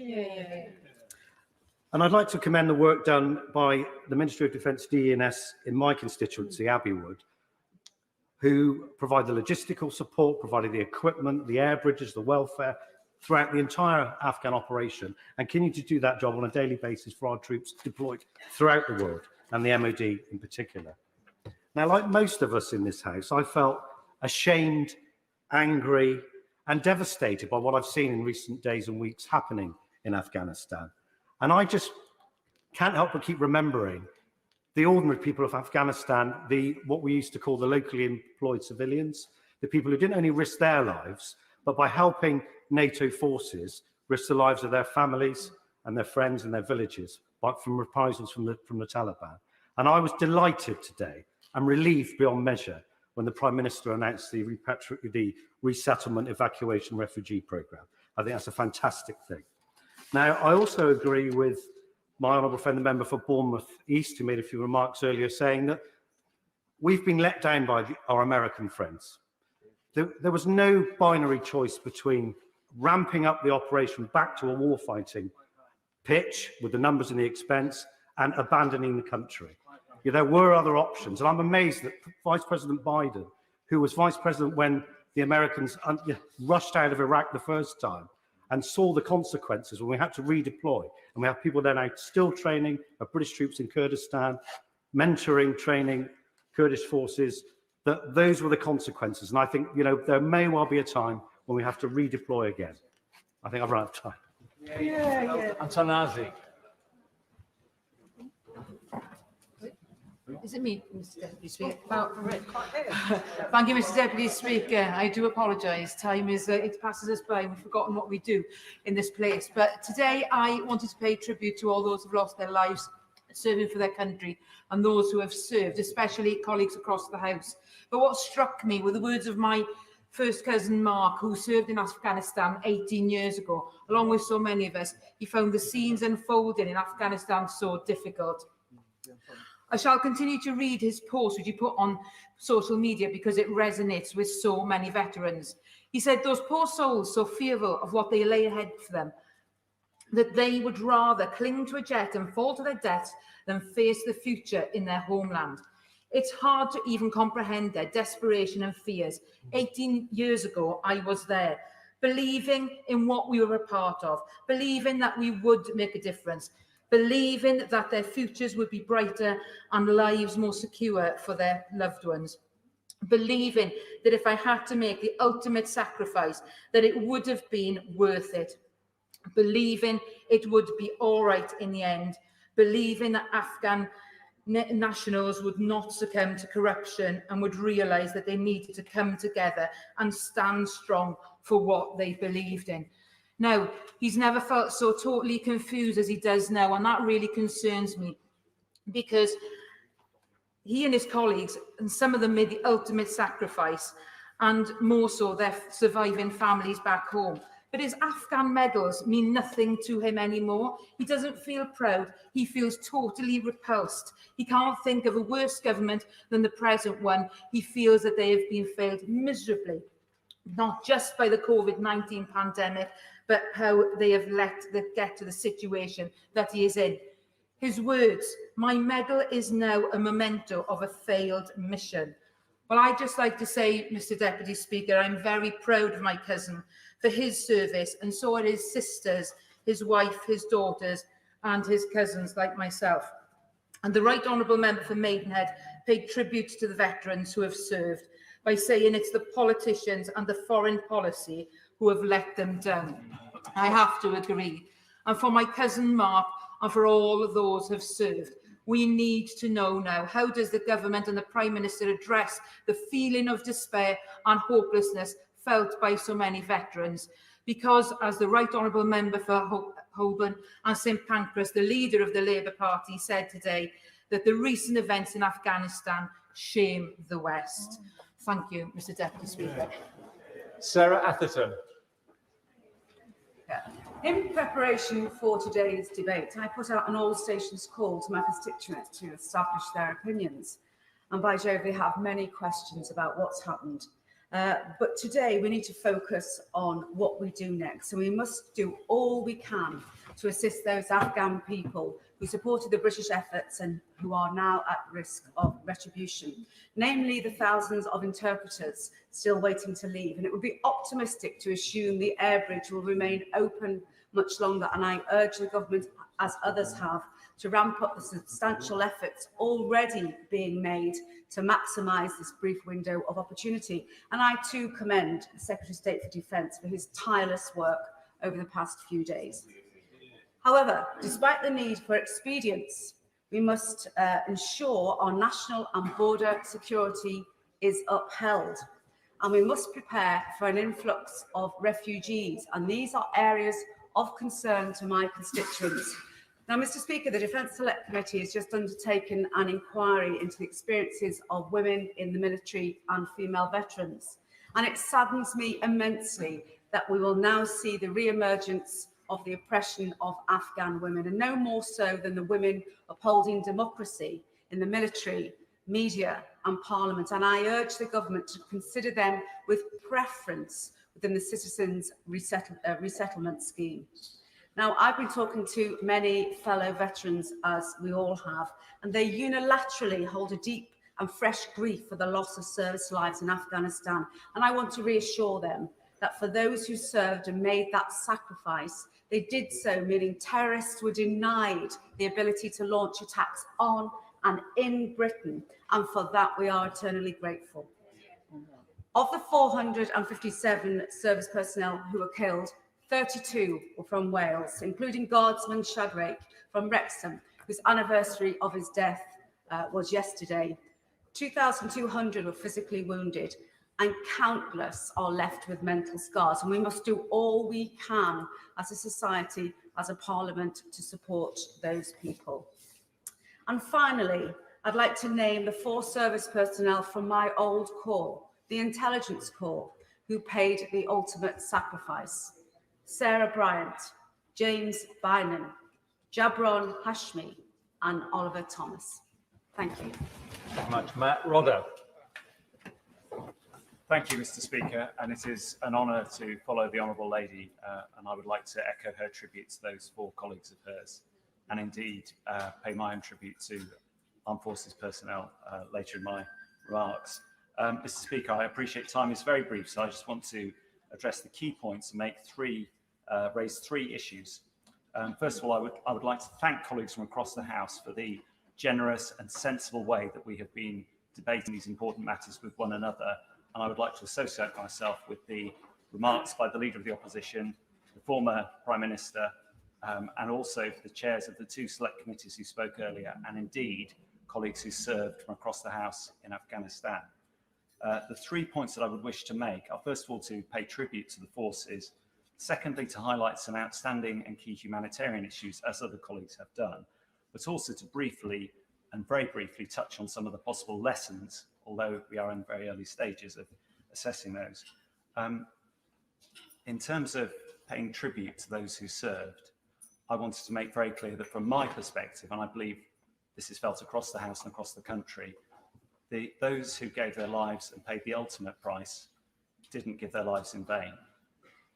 We've had 20 years in which terrorism in Afghanistan has been kept under control. The threat of attacks to the west, spectacular attacks like the Twin Towers attack, has been removed from that country. We now face a new situation which we must address. I want to comment on that later. But very briefly. He's talking about the threat of terrorism now that the Taliban are back in power. Does he also share my concern about the fact that the Taliban is the world's biggest drug cartel, producing 85% of the world's global heroin? And this is something that will have an impact on our communities as production is set to soar under the Taliban. Great point. I would like to thank her for that point, and I agree with her concern and share it deeply with her. In terms of the benefits of the 20 years of intervention, I think it's also very important, this has been addressed across the House, to recognise the significant benefits within Afghanistan of our commitment to that country, and to consider and reflect on that and the achievements, the huge achievements which were made in that time, and we should not lose sight of that. I also want to point out that it is vitally important that we now support our veterans, as my honourable friend from Gower and many other speakers have said. It is crucial that we support our veterans as they go through this next very difficult phase. Mr. Speaker, Deputy Speaker, I beg your pardon, I'm grateful for the time, and I will quickly address the other points. Turning to the humanitarian crisis, we've all been shocked, deeply shocked by the scenes from the airport. I'm pleased that the government is making further commitments today. I would like to see further detail, and I hope there will be no backsliding. It is really important that we live up to our international obligations here. And as many colleagues have said, we need to find ways of smoothing out and removing unnecessary bureaucracy so that we can live up to our obligations to people who serve this country, and also key members of civil society who are highly likely targets of the Taliban regime. Just finally, moving to the lessons very, very briefly, it is far too early to address in any detail whatsoever, but I would like to raise some poignant questions which I hope that we can all reflect on. The strategy quite clearly needs to be re-examined, as many other people have mentioned. That's an international matter. It's also a matter for the British government as a key ally of the US. But we do also need to consider the immediate period running up to this crisis and reflect on the management of key government departments and indeed the role of the Prime Minister at that time. Thank you very much, Mr. Deputy Speaker. Graham. Mr. Deputy Speaker, this has not been the orderly withdrawal that any of us would have wanted, and the rapid collapse of the Afghan government, their armed forces, and the takeover by the Taliban has been more an implosion than a transition. This is not our finest hour. But nor, Mr. Deputy Speaker, is it our worst humiliation since Suez. For let us not forget that we went in with a UN mandate as NATO, and we stopped fighting 7 years ago, since when we have been giving support and training to the elected Afghan government. Our exit is not of our making, but the US government's. None of these things were true of Suez, and it is important that we recognize this in order to support the great present and future work that will be done by organizations like NATO's Gloucestershire headquartered Allied Rapid Reaction Corps, and the individual men and women of armed forces units like One Rifles, also based in Gloucestershire, and their families, that they did so much to prevent international terrorism coming out of Afghanistan for 2 decades.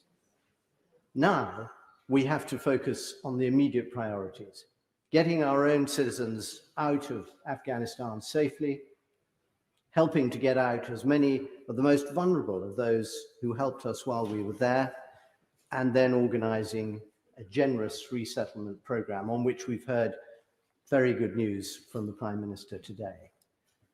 The longer term debate about how we work with different partners across the world, how we work with Islamic states, and how we project our values peacefully through organizations like the Westminster Foundation for Democracy must come another day. But in the short term, in order to achieve those 3 objectives, we are going to have to work, however much it grates, with those who are now in power in Afghanistan.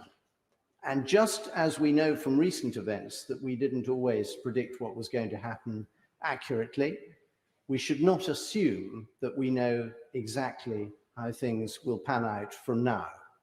We don't have complete control of the situation, and I believe that we owe it to all those at Kabul airport, our diplomats and our armed forces, all good fortune in managing to extricate ourselves with some honor from this incredibly difficult situation. Mr. Deputy Speaker, the future will lead a debate that all of us will want to play a part in. But for now, let us wish them all good fortune in executing the mission. Anna McMorran. Thank you, Mr. Deputy Speaker. Watching recent events over the last few days has been like watching a slow motion horror movie. Seeing innocent people fleeing for their lives, the scenes of utter desperation at Kabul airport, women and girls being airbrushed out, their future uncertain. But this is real life, and those scenes will stay with me. And I can't imagine how our armed forces personnel must feel, their families,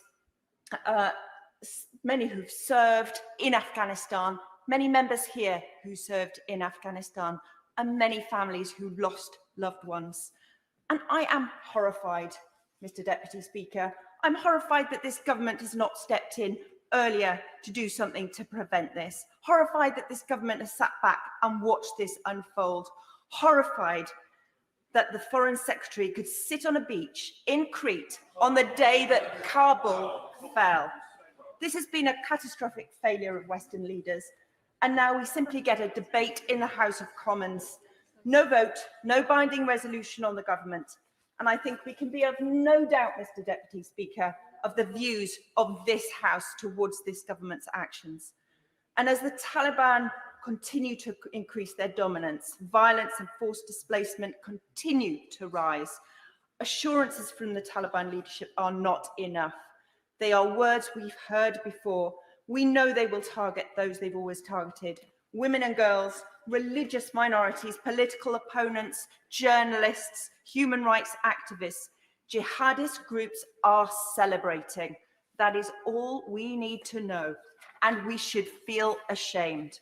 We are betraying those we had promised we would help, leaving people who relied on us at the mercy of their enemy.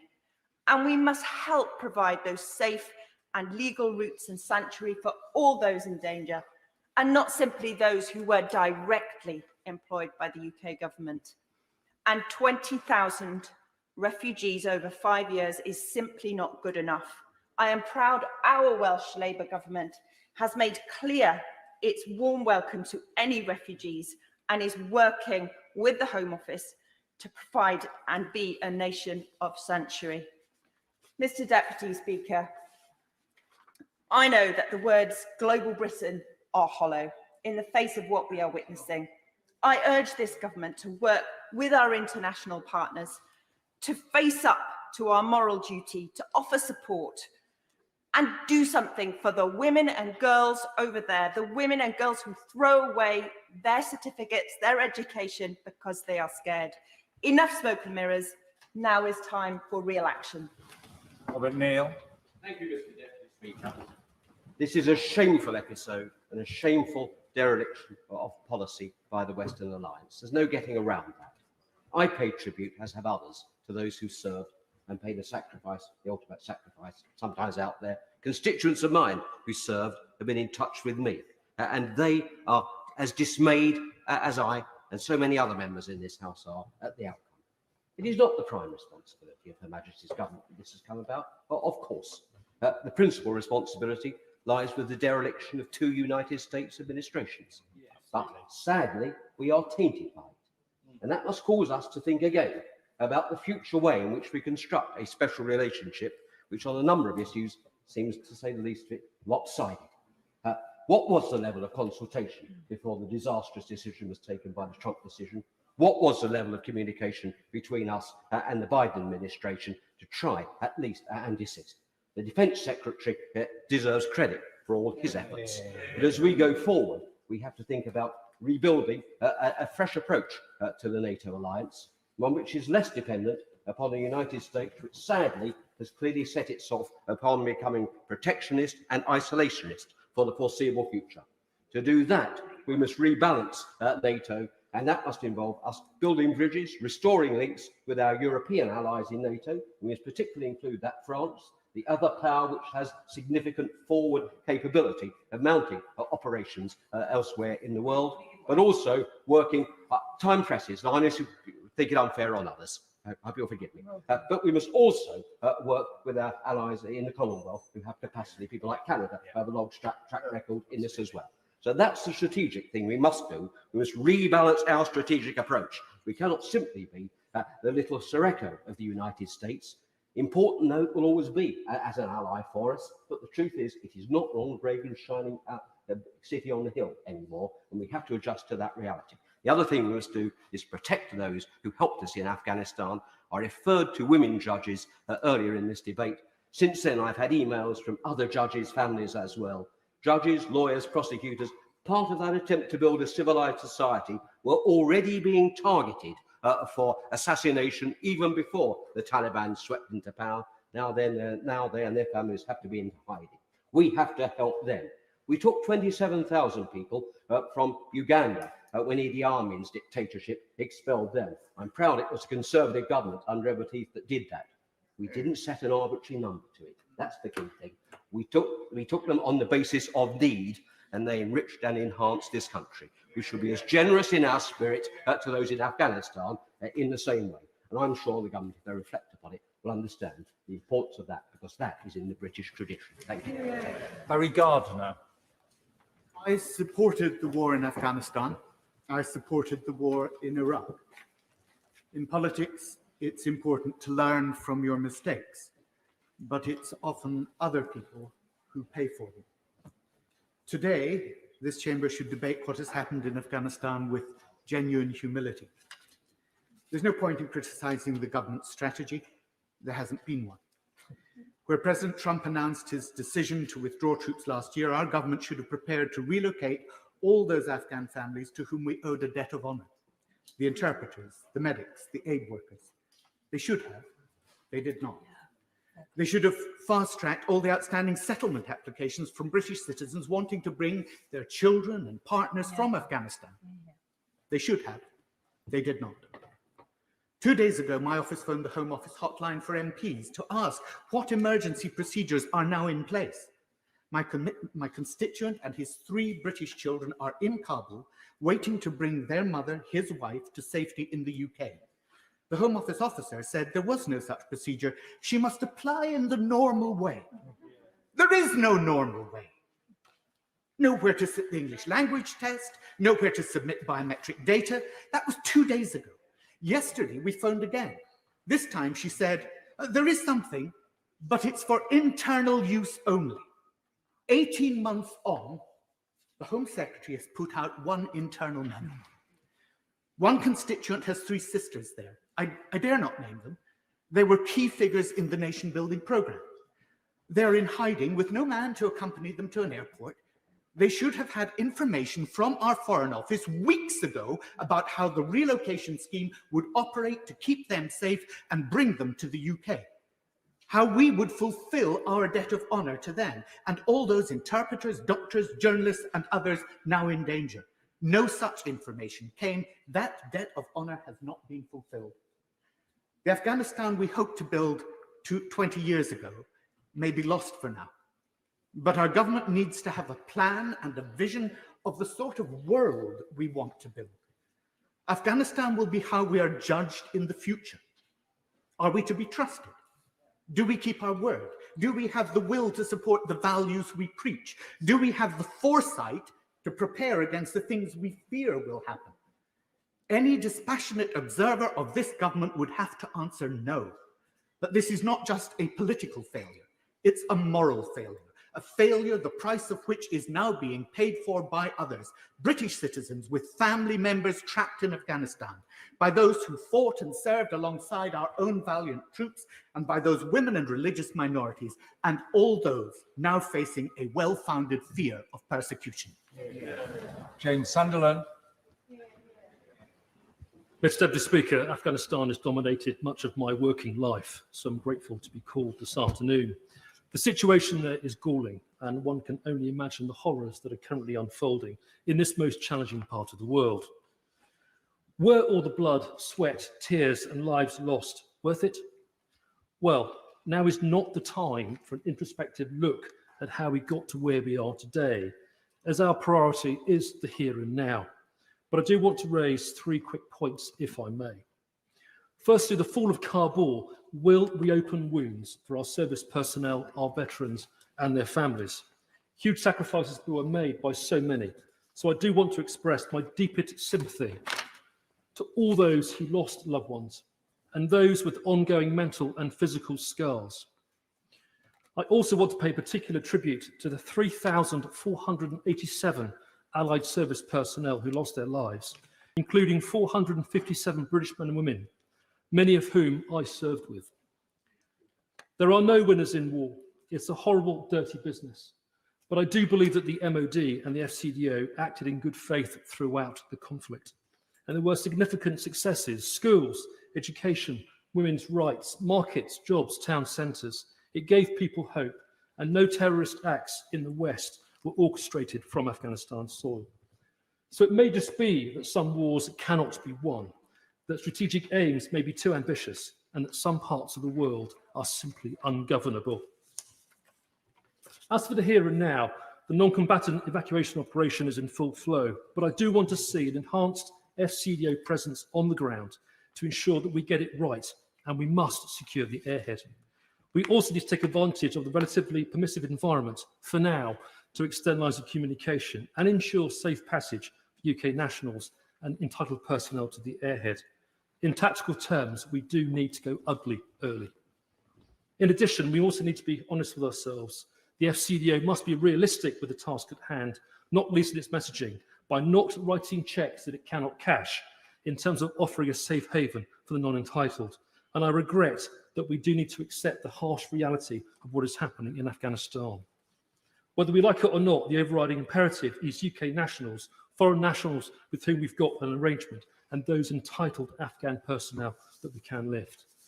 Finally, we need to be honest about our place in the world with what our global ambitions are. The fall of Kabul, like Suez before it, has shown that the UK may not be able to operate autonomously without involvement by the US, and it may be that our foreign policy is decided as much in Washington as in London. I'm being provocative, but with so much being spent on defence, and with Britain at the forefront of our foreign policy, just how independent are we? Thank you. Thank you, Mr. Deputy Speaker. Firstly, may I put on the record the many emails and messages I've had from my constituents wishing to express their distress at the events in Afghanistan, not least in respect of women, girls, and LGBT people, as well as their wish that Britain plays her full part in not just evacuating British citizens and Afghans who supported our work, but other Afghan refugees who had trusted Western nations in our promise of making the Taliban a part of their past and not their future. Bristol is a city of sanctuary, and we stand ready to assist. Mr. Deputy Speaker, many urgent and worthy issues have been debated today, but I just want to focus on one point, because I fear that recent events in Afghanistan could be the symbolic end of a period in which the UK has been able to exert influence in securing a cohesive Western approach to the world. The way in which the withdrawal from Afghanistan took place represented a United States primarily concerned about its own situation and failing to step up and play an important role in the world as a torchbearer of democracy and human rights pursuant to its status as a democratic superpower. It represented a NATO which was then hamstrung by the position of the United States and European nations, including our own, then incapable of changing course. Perhaps most importantly, for our purposes, in a post-Brexit world where the UK-US special relationship is at the heart of our assumed projection of power and influence, I'm left wondering what power and influence Britain alone actually has. For the many champions of democracy around the world, including in Taiwan, these events have already instilled a sense of unease about the willingness of the world's democracies to support each other when our way of life is being challenged and put at risk. The Taliban, celebrating their victory over the militarily superior nations these recent days, have been celebrating with China and Russia, who maintain their position in Afghanistan and form relationships with the Taliban. A collaborative and celebratory relationship between authoritarian nations against the free and liberal democracies of the world. Mr. Speaker, my heart goes out to the Afghan people, and as a member of this House, I feel collectively deeply sorry for the events that have unfolded. I too pay tribute to the many servicemen and women who have served. We all expect ministers to put significant energy now into our efforts in Afghanistan on evacuation and asylum and on aid and international diplomacy. But so too do I expect ministers, not least our Prime Minister and Foreign Secretary, to wake up to Britain's quickly declining influence in the world and the risk that poses to our country. This can be turned around, but it will require a renewed effort and a statesman level of leadership befit of Britain's historic status in the world to do so. I sincerely hope this government has it in them. Francois. Speaker, Winston Churchill once said, "Wars are not won by evacuations." But the debacle we have sadly just witnessed in Afghanistan was more akin to the fall of Saigon than the miracle of Dunkirk. There is no hiding from the fact we have just suffered a most grievous defeat. Our 150,000 veterans fought bravely in the noble cause of a better life for the ordinary people of Afghanistan. It was not their fault. But we now have 457 compelling reasons why we must learn from this. And I support the call from the two Select Committee chairmen for a Frank-style inquiry to learn what went wrong. Another war leader, Napoleon Bonaparte, once said, "Morale is to the physical as 3 is to 1. But when NATO needlessly withdrew key enablers on which the Afghan army still relied for protection, their morale rapidly collapsed." But this was a NATO mission, which began as an Article 5 request when the United States suffered a terrorist Pearl Harbor at 9/11. They asked for our help, and we gave it. 20 years on, whether you blame President Trump for a bad deal with the Taliban or President Biden, who, remember, on the 8th of July told the American people, I quote, "There's going to be no circumstances where you see people being lifted off the roof of the embassy of the United States in Afghanistan." The buck stops with him. Oh, yes, it does. But we're not blameless in Britain either.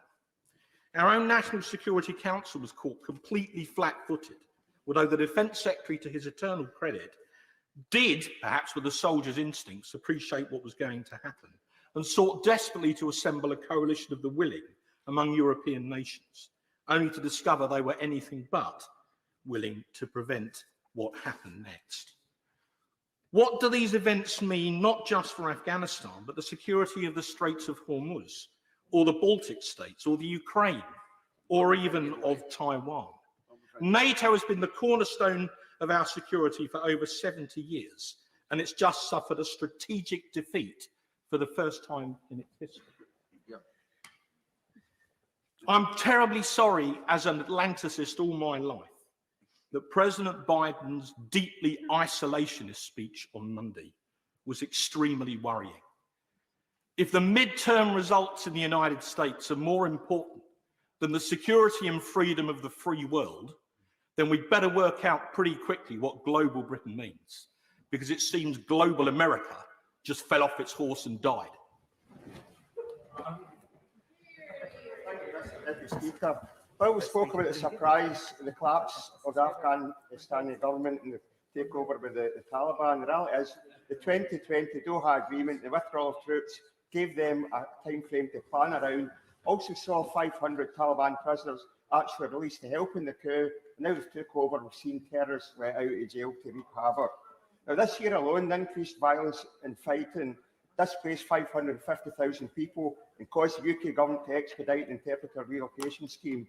And by July, the Taliban had recaptured a quarter of the districts from the Afghani government. So this means serious intelligence failures or huge political misjudgments in joining the dots. There was no contingency exit planning. So has any intelligence picked up about the Taliban working with local officials and security forces to persuade them to swap sides? We've seen a staggering $1 trillion spent in the US over 20 years to achieve the collapse of the regime rather than the reconstruction of Afghanistan. So it seems this money sustained corruption rather than tackle it. The reality is, Mr. Deputy Speaker, it's 20 years of foreign policy failure. 457 British soldiers killed, 250,000 deaths overall, including over 70,000 civilians. And then with the wounded, the impoverished, and the millions of refugees. It is truly tragic. Mr. Deputy Speaker, there was hope with the return of women's rights, women working, women politicians, more children at school. But what does the future hold for them? Now, we've heard in relative terms the Taliban are saying the right things about not being as strict as before, but they still want Sharia law, and many of their old faces still feature in the new regime. And when reclaiming provincial districts, as well as violence, a report suggesting women are already being made to wear the hijab and require a male companion to go out in public.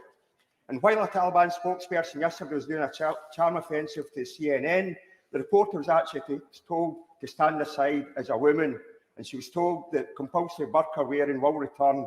So these are clear warning signs for the future, including the reprisal killings that's already happened and the veiled threats that people will only be safe if they show remorse.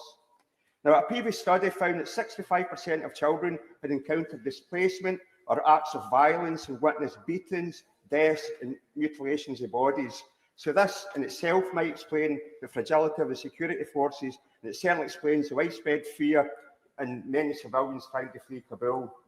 And yet, after the final collapse, while we pull out, the Foreign Secretary tells us the UK will hold the Taliban to account. Are we really to believe this? They've been planning for years while we've ignored our so-called allies, aiding and abetting. Historically, it's Pakistan and Saudi Arabia. We've hit now United Arab Emirates, reportedly turning a blind eye to Taliban drug money being laundered in Dubai. There's been so many political failures over these past 20 years, and we need a judge-led inquiry to get to the bottom of this and learn lessons for the future. John Howell. Thank you, Mr. Deputy Speaker. I have never been in the military. I have never visited Afghanistan, but I represent a constituency and actually live in a village where large numbers are and have. RAF Benson has provided helicopters to Afghanistan. Its Pumas have served in Afghanistan since 2015. How do I represent to them that what they have achieved has been a success? Yes, they have been involved in anti-terrorism, but they have also been involved in the process of state building. They are an exceptional team who have served well. They have been based at Kabul airport and have provided vital airborne transport. If you look at what the sort of statistics of what they've achieved, they've done 12,800 flying hours. They've carried 126,000 passengers. They've also carried 660,000 kilograms of freight. And I think that we will offer our congratulations to them, I'm sure, right across this House, for giving so much to that mission. But I also want to raise the status of a number of girls in Kabul who are active musicians. The young women and girls of the Afghan Women's Orchestra and their peers at the Afghanistan National Institute of Music were special guests of the UK government and of an orchestra in my local constituency for performances in the UK in 2019. Promoting girls' education and reducing the impact of conflict on women and girls used to be key priorities for the Foreign Office in Afghanistan. The achievements of the Afghan Women's Orchestra embodies the values of the core of these priorities. And it is for these reasons that the Foreign Office was proud to be playing a role in the Afghan Women's Orchestra visit to the UK. On Sunday night, we received a text message from some of the orchestra. What it said was, "Today I went to school, I wanted to practice. After a few minutes, our teachers said, go home because the situation and security is not good." It went on, "It is really dangerous because the Taliban even can't hear the sound of music. I have no hope for the future of music development in Afghanistan." I feel great sympathy for those girls, and I ask ministers to do what they can to make sure that those girls are released from that captivity and are brought safely to the UK. Doughty. Thank you, Mr. Deputy Speaker. I have felt sick to my stomach this week for Afghan friends, for our veterans and their families, for those fleeing in terror, seeing those scenes of bodies falling from planes in the sky. I just find it hard to comprehend, as I think many others across this House and indeed in my constituency have felt these last few days. And I want to pay a tribute to all of our forces, to all who served in this House, in my own family, in my constituents, those 457 who never came back, those injured physically and mentally, and also to all of those DFID staff and NGOs who I was proud to work alongside, human rights defenders, especially those working with women and girls, and also our media and journalists, especially BBC World Service and our language services. And also, Mr. Deputy Speaker, to those Afghan soldiers, thousands of them died for their country and freedoms, and I think to suggest otherwise is completely wrong. But the sacrifices of all of them were not in vain, as the Leader of the Opposition and so many others have said today in this debate. They did succeed in making a difference to communities, in countering terrorism, to making a difference to individuals, I saw for myself in places like Musakala and elsewhere. And the failures we shamefully now see are not theirs. They're at the political and strategic level. And I recall in Helmand in Lashkar, after meeting the governor, being told by somebody, you are willing to expend the blood and treasure, but the Taliban strategy is to run down the clock and to see if you have the patience. Well, they certainly figured that out. And we now risk another failure if we accept the slick Taliban PR spin we've seen over the last few days, while they execute, make lists, shoot civilians in the street, and caveat everything about rights of being within their system of justice, especially for women. So let's not be fooled. Now, we've seen remarkable work on the ground by our troops and our ambassador in the last few days, but frankly, Mr. Deputy Speaker, they've been let down by a Prime Minister, Foreign Secretary and Home Secretary asleep at the wheel. They were already warned of the failures in supporting translators and others who supported our troops and our civilians. They were caught unawares by the chaos at the airport. We need to ensure every safe route is used. We need to ensure we can get people safely to the airport and out of other routes if possible. And we need to base this on need, not arbitrary numbers, using every plane and resource. And let's not forget, Mr. Deputy Speaker, this is a government that has been cutting aid to Afghanistan. So we need urgent clarity on this new announcement. Is it new money or is it being diverted? Not least when we see such great needs elsewhere in the world, in Tigray, in Haiti in recent days. How will it be delivered? Will we be following a Zimbabwean type model where we make sure that it doesn't go through a despotic government? Will it be through the UN, through NGOs? And how will our plans that we had in place be delivered? But finally, Mr. Deputy Speaker, I agree with what the Honourable Member for Filton and Bradley Stoke said. There were not simple binary choices here. There were other options, and this has been wrong at every level. And we have to be aware of the consequences for our own security, that of our allies, for civilians, democracy, development and human rights in the world, if we carry on down this path of diminishing retreat. Palsy. Mr. Deputy Speaker, and I was able to visit Afghanistan in November 2011 as a member of the very valuable Armed Forces Parliamentary Scheme. We went into Bastion, and at the outset we were reminded of why we were there in the first place, to prevent Afghan territory from being used by Al-Qaeda as a base from which to attack the UK and its allies. Well, in that, Mr. Speaker, we've succeeded, but the question for this House, I think, today has been, does that make what happened over the past week make that more or less likely? And I think the answer from this House is that it makes an event of that nature more likely than previously, and that's a matter of great concern.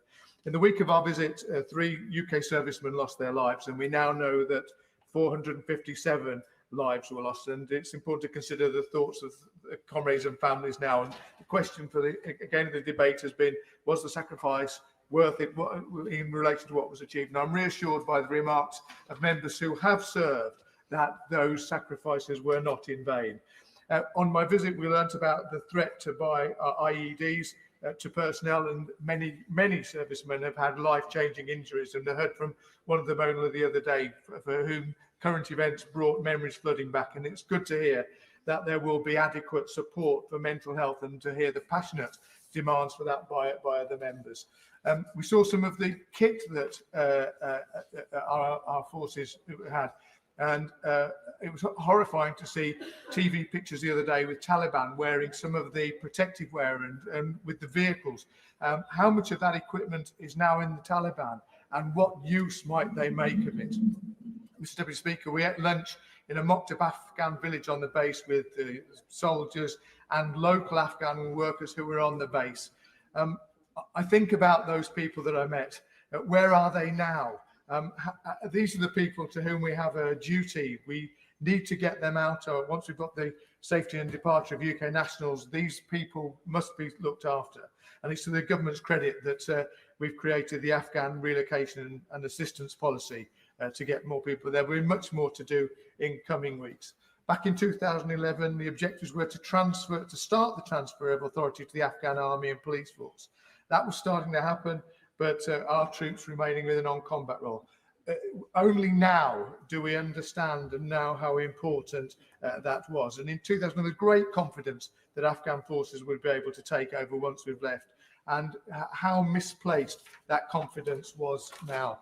In my concluding remarks in an article for the local newspaper, I noted how I came away in 2000 with a clear sense of our role at that time, and that I'd have a better understanding of the issues involved. But it does appear we haven't learnt the lessons, and there will be a great deal more to find out about the final few weeks. Ara Sultana. Thank you, Mr. Deputy Speaker. Today, nearly 20 years since Tony Blair dutifully followed George W. Bush to war in Afghanistan, this House has an obligation to learn its lessons and to ensure its mistakes are never repeated. Mr. Deputy Speaker, I want to start by stating a hard but clear truth that some in this House do not want to hear. The 20-year war on Afghanistan was a mistake of catastrophic proportions, causing untold human tragedy. 240,000 people killed, men, women and children, tens and thousands of innocent Afghan civilians, and 457 British personnel. This House must never again send British service personnel to die in futile wars. Mr. Deputy Speaker, rather than repeating the mistakes of the past, we must learn this lesson for the future. The West cannot build liberal democracies with bombs and bullets. That dangerous fantasy, cooked up by neoconservative fanatics in Washington and championed by their faithful followers in London, has brought untold death and destruction to Afghanistan, to Iraq, to Libya and many other places in wars that have made us all unsafe. So today, we must rid ourselves of the delusion that the answer to failed intervention is yet more intervention, and dispense with the belief that freedom abroad and safety at home can be won through wars and regime change.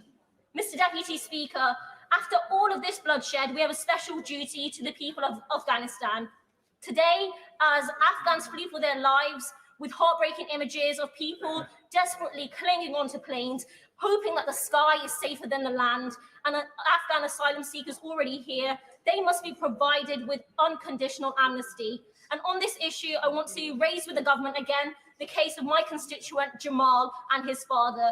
Jamal was a translator for the British Army for 6 years, and his father worked as a gardener in a British base. While Jamal made it safely to Coventry, a proud city of sanctuary, his father has been denied relocation and is still in Afghanistan in grave danger. I've written to the Secretary of State, but I haven't received a reply. So today, I urge the government to act immediately and provide safe passage for Jamal's father and all Afghans who are facing that threat from the Taliban. Mr. Deputy Speaker, the war on Afghanistan was the first war on terror. I was just 7 years old when British airstrikes hit that country. The now Prime Minister, a few years later, wrote, and I quote, "We are in Afghanistan to teach them the value of democracy." Today, after 20 years of bloodshed, it is incumbent on us to learn that democracy cannot be bombed into existence, that American military might is no friend of freedom, and to ensure that this first war on terror is Britain's last war of aggression. Thank you. Order. The final contribution, and I do apologise to over 80 members who didn't get in on this particular debate. The final contribution before the wind-ups is Anthony Higginbottom. Please do not take any interventions because we won't add any time on. Anthony Higginbottom. Thank you very much for fitting me in, Mr. Deputy Speaker. When the Taliban were removed all those years ago, the people of Afghanistan were given hope. Hope that life could be better, that opportunities would open up, that they could go to school and university, and that they could finally decide their own future at the ballot box. That's why the scenes we've seen this week have been so heartbreaking. But that hope came because of the hard work and the sacrifices of our armed forces, our allies, and the thousands and thousands of Afghanistanis in their armed forces, their interpreters, who worked with us. Mr. Deputy Speaker, tens of thousands of UK personnel, all of them have their own memories, good and bad, of the conflict. And our message to all of them should be that we are incredibly proud of what they did. And we should be incredibly proud of what the Afghans did too. They provided security for us here at home, dismantling terrorist training camps, and they provided not just that hope for ordinary Afghans, but they delivered on it too. And our message to our veterans is that if they need our help now, it's there for them. Mr. Deputy Speaker, when combat operations ended, the mission changed. Our forces were then there to train. They were building the confidence of and offering reassurance to the Afghan armed forces, the the Afghan government, and to civic society. And confidence building and reassurance is not quick and easy. It's complex, it's difficult, and it's enduring. There is no clear end. And I do think that the government recognises that. It's weaved into the integrated review. And I want to commend them for the work that the Secretary of State for Defence did to try and rebuild a coalition. But it has highlighted a weakness of NATO and coalitions, over-reliance on a single partner that can act unilaterally. So what we need to do now is learn those lessons and ensure that when we enter into operations with NATO and others, we do it as true partners. Mr. Deputy Speaker, our task now is to preserve the security gains that have been made, to support our veterans, to get our people out and Afghans out as quickly as possible, and to make sure those lessons never need to be learnt again. Order, wind-ups. Lisa Nandy. There have been moments in this debate today that have been amongst the most harrowing moments that I can remember in 11 years in Parliament. And I want to start by paying tribute to the members for the Isle of Wight, Plymouth Moor View, and in particular the members for Tunbridge and Malling and Barnsley Central. They make me proud to be a member of this House, no matter how painful and difficult it has been for them over recent weeks to speak up. They have done it, and they have done the veterans of Afghanistan proud, and they have shown themselves to be true friends to the Afghan people. They have refused to despair, even at the darkest moments, because they know better than most of us that despair is a luxury that Afghans and the world simply cannot afford. And they've given voice to something today that tens of thousands of families in Britain are feeling. Our friends, our neighbours, our constituents who served, who lost loved ones, who suffered life-changing injuries, and are wondering now what this was all for. They should not accept that this is the end of 2 decades of sacrifice, that the degradation of terrorists, the hard-won progress for women and girls, the landmine clearance programme, the access to healthcare, the clean water, and the emergence of fragile democracy can be allowed to unravel in just a few days while the world looks away. And like so many of us that speaking in this debate today, they are finding it impossible to reconcile that this is where we are now and how it could possibly have come to this. We recognise that the decision by the United States to withdraw its military presence created an impossible situation for the United Kingdom. As the member for Maidenhead said, NATO's intention was always to withdraw, but it was to withdraw in a planned and orderly way linked to conditions. This has failed all of those tests. 18 months after the decision was made to withdraw at Doha, and 4 months after the timetable was established, the airport is overwhelmed, paperwork cannot be processed, and ministers now openly admit that people will be left behind and some of those will die. This is an unparalleled moment of shame for this government. Security at the airport is now in the gift of the Taliban, and it appears that the government has no agreement beyond the 31st of August in just 12 days' time. Is it correct that we are wholly reliant on a fragile agreement between the United States and the Taliban, a deal that offers no guarantees that UK evacuations can continue if the US withdrawal is completed before that date and our own is not? Is it correct that no conversations have taken place between the UK and Taliban leaders about that access? Does he realise, as the member for Walthamstow said, that his own department is still advising British nationals remaining in Afghanistan to shelter in place unless further flight options become available, and to keep an eye on Twitter for updates?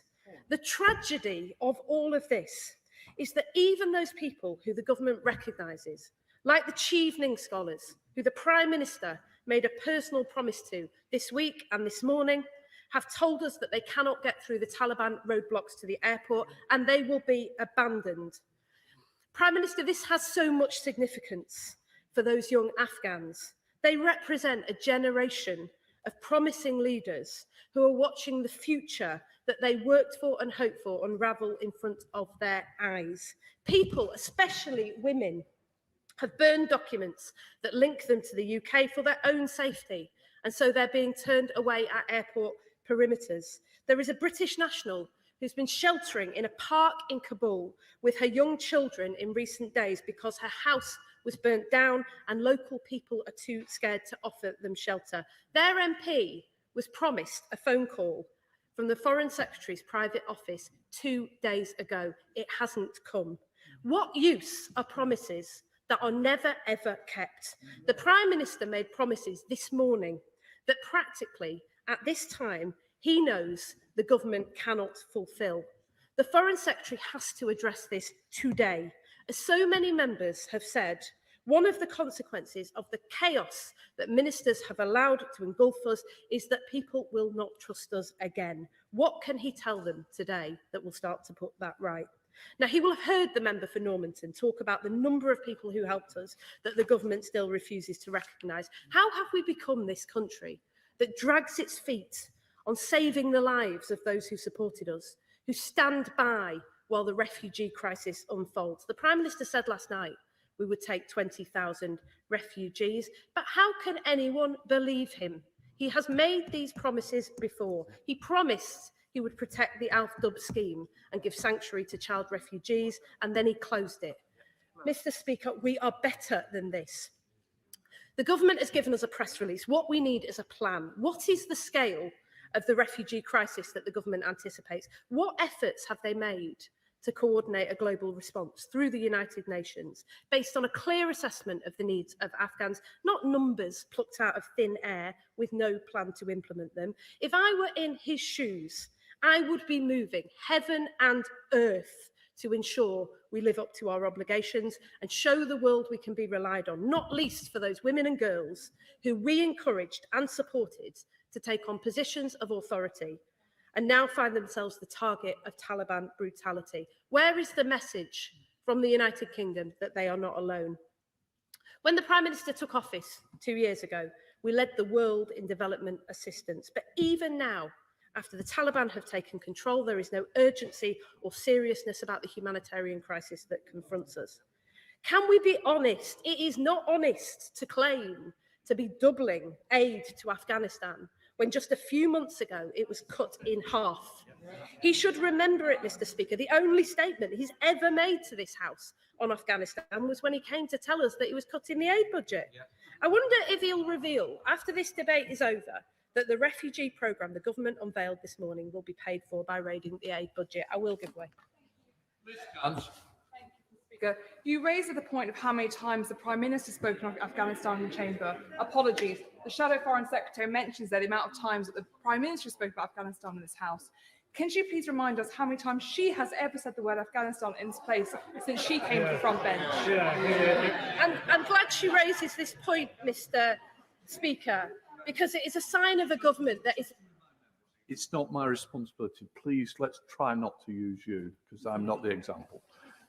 So, I'm glad she raises this point, Mr. Speaker, because it is a sign of a government that is increasingly desperate, that they launch these sort of desperate attacks. Let me tell her what we have been doing in recent months. In April, my colleague, the member for Wentworth and Dearne, told the Defence Secretary, now with the full withdrawal of NATO troops, it is hard to see a future without bloodier conflict, wider Taliban control and greater jeopardy for those Afghanis who work with the West and for women now in political, judicial, academic and business roles. Last month, my honourable friend, the Shadow First Secretary of State, said if we simply wash our hands and walk away, it is hard. They don't want to hear it, Mr. Speaker, because they have been warned and warned and warned about the consequences by members on all sides of this House, and they have ignored us. They have ignored their own backbenchers and they have abandoned the people of Afghanistan. It is a moment of shame and they should apologise. Now, Mr. Speaker, It is dishonest to claim to be doubling aid to Afghanistan when it was cut in half. And I wonder if what we'll find out after this debate is over is that the refugee programme that the government unveiled this morning will also be paid for by raiding the aid budget. The Foreign Secretary has said we can't just hand over funds to the Taliban. He is right, but that means we have to work harder and smarter.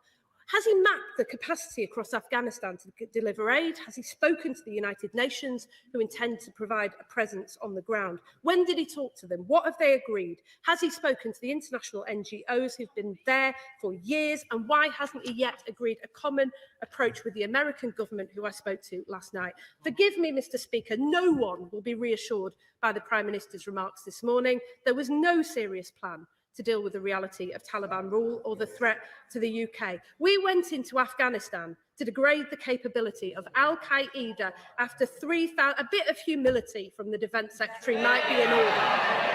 Given what is unfolding in front of our eyes at Kabul airport, a bit of humility might be in order. We went into Afghanistan after 67 British citizens were murdered in the 9/11 attacks. And thanks to the success of our armed forces, there has been no terrorist attack launched from Afghanistan for 20 years. But now we've been chased from the country by the Taliban, giving encouragement to those who wish us harm. Our counter-terror operation appears to have collapsed. What can the Foreign Secretary tell us that he is doing to build up the intelligence picture beyond Kabul and share intelligence with international partners? He has got to outline today a strategy for dealing with the new reality we find ourselves in. What leverage does the government think, in practical terms, we can exert over the brutal Taliban regime that took power through violence, that displaced a democratically elected government, a regime that persecutes women, journalists, LGBT and religious minorities, to name but a few? We should be identifying any leverage that we have, freezing the assets of the Afghan government or central bank that are in UK accounts or financial institutions, developing sanctions with our partners and making clear the consequences of Afghanistan once again becoming a safe haven for international terrorism. Mr. Speaker, what we're witnessing is the absence of leadership. We hold the presidency of the G7. We're permanent members of the UN Security Council. We are leading members of NATO, but they are behaving as if they have no agency and no power, missing in action when it mattered, dragged to the chamber today to account for the greatest foreign policy crisis of our generation. It should be sobering for the government that not one single speech today has been uncritical of their approach.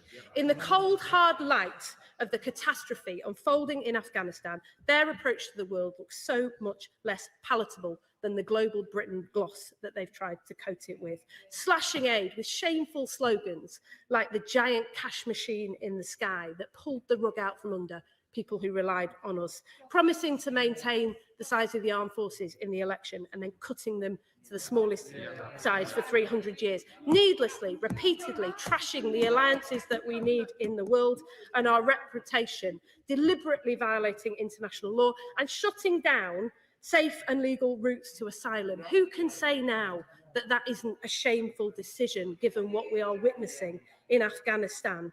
The decision to withdraw troops, Mr. Speaker, did not need to lead to this. I've heard the Foreign Secretary say in recent days that there was no alternative but to leave like this, but it is not true.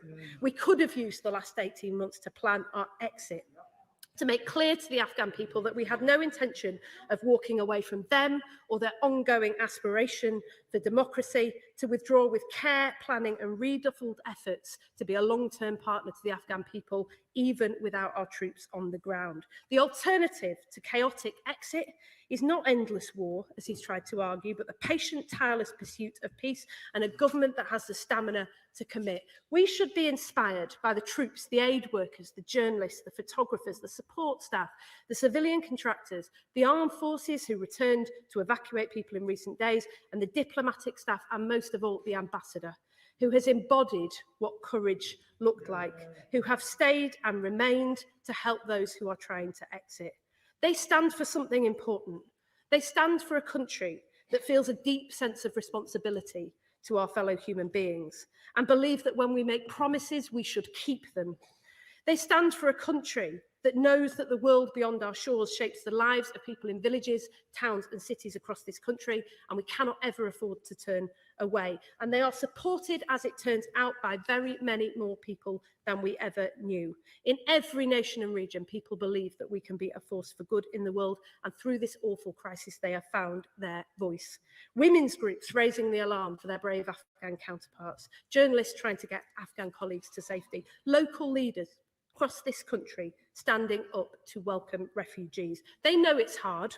They know we have to be in it for the long haul. They know it relies on give, not just take, to build friendships and alliances we can call on in times like this. A government that was honest with itself would see that alongside the United States, we have to have a broader set of alliances so we can operate an independent foreign and security policy again. Not to lecture EU countries to show leadership over refugees, but to do this ourselves, to lead by example with generosity and decency, and step forward when it matters, not go missing when things get tough.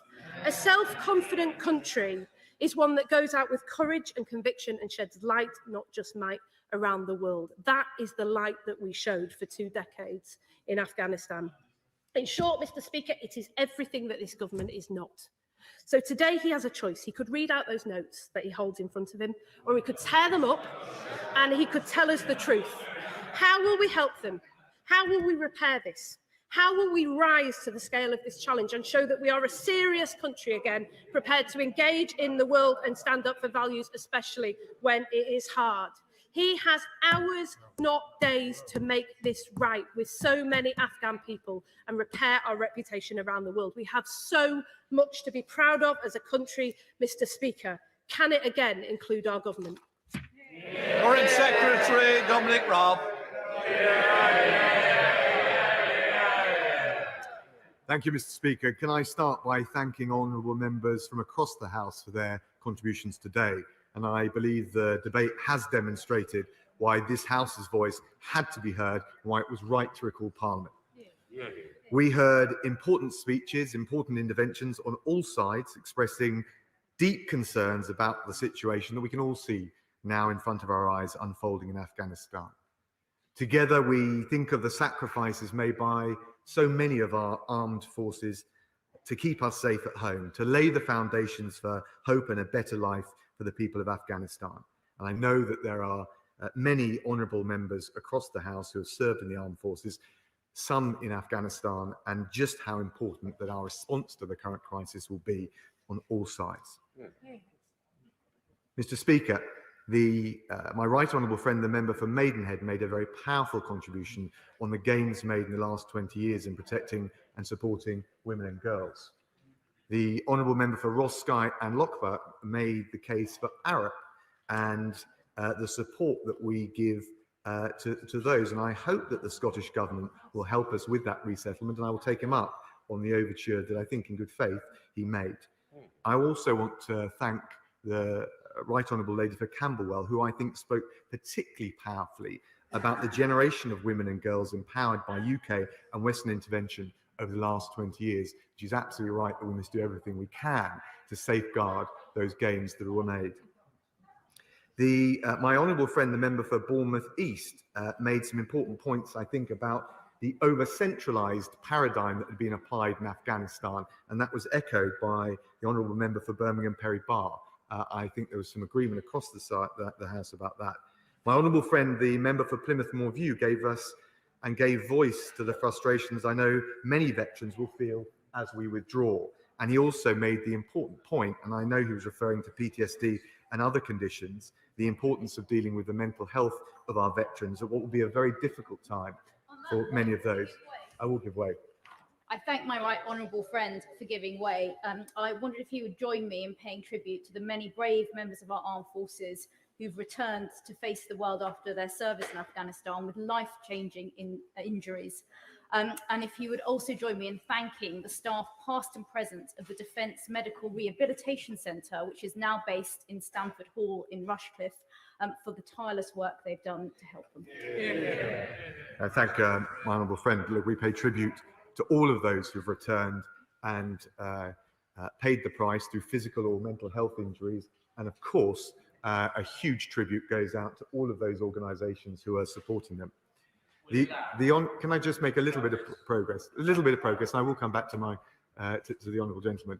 I also thought the honourable gentleman for Barnsley Central spoke particularly, I don't know if he's back in the chamber, but spoke particularly powerfully about the need for a concerted international response. And the Right Honourable Lady for Hackney North gave voice to her constituent, veteran Jack Cummings, and the sacrifices that were made by so many on the battlefield.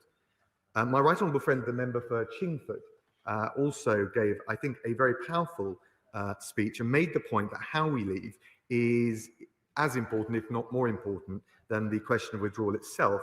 And I can tell him, because he asked a specific question, that we tested very rigorously the approach with our US allies when they consulted us.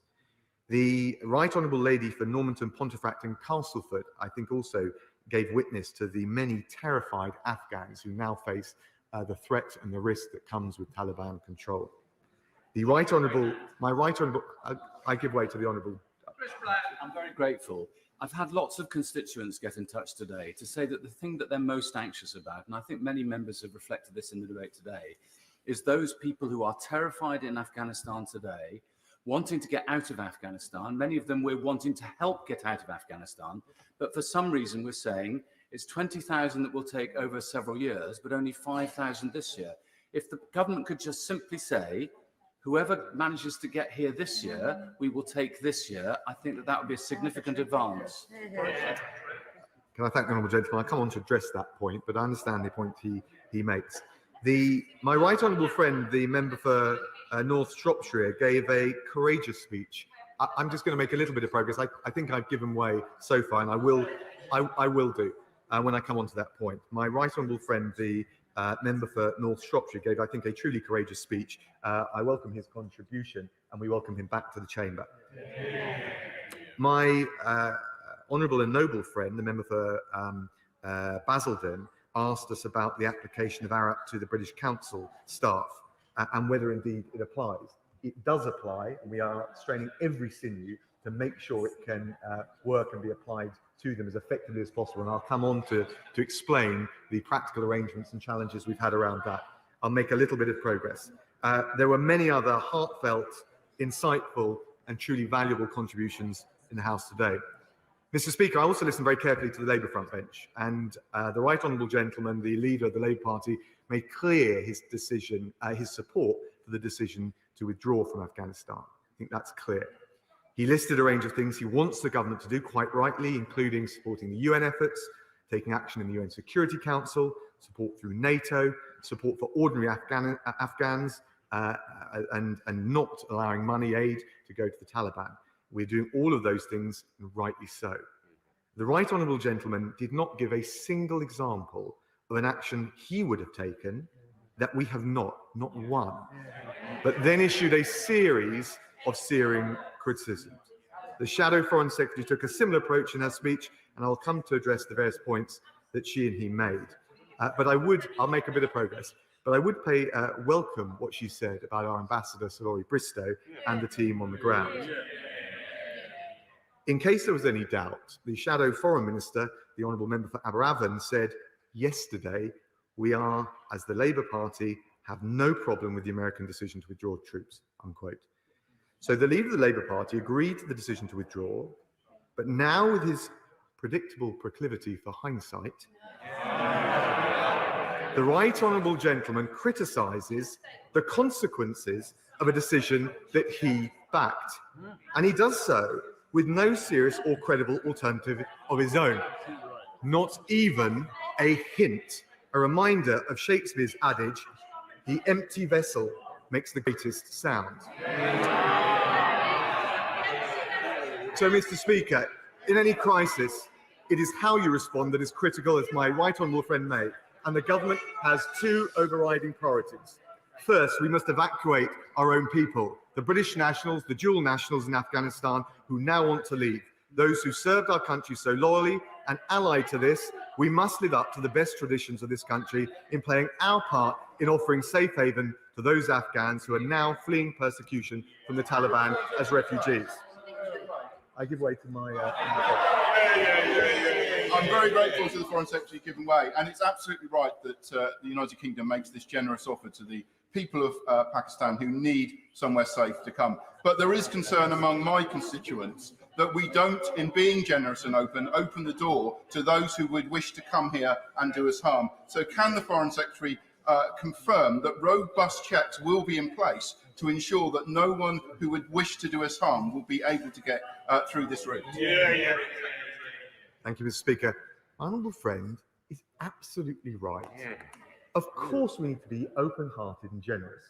But if we were to allow people to come to this country who subsequently attack this country, we would be back in this House debating a very different set of issues. And therefore, we need to make sure we have some basic checks in place, also to make sure that the seats on those planes go to those we want them to go to.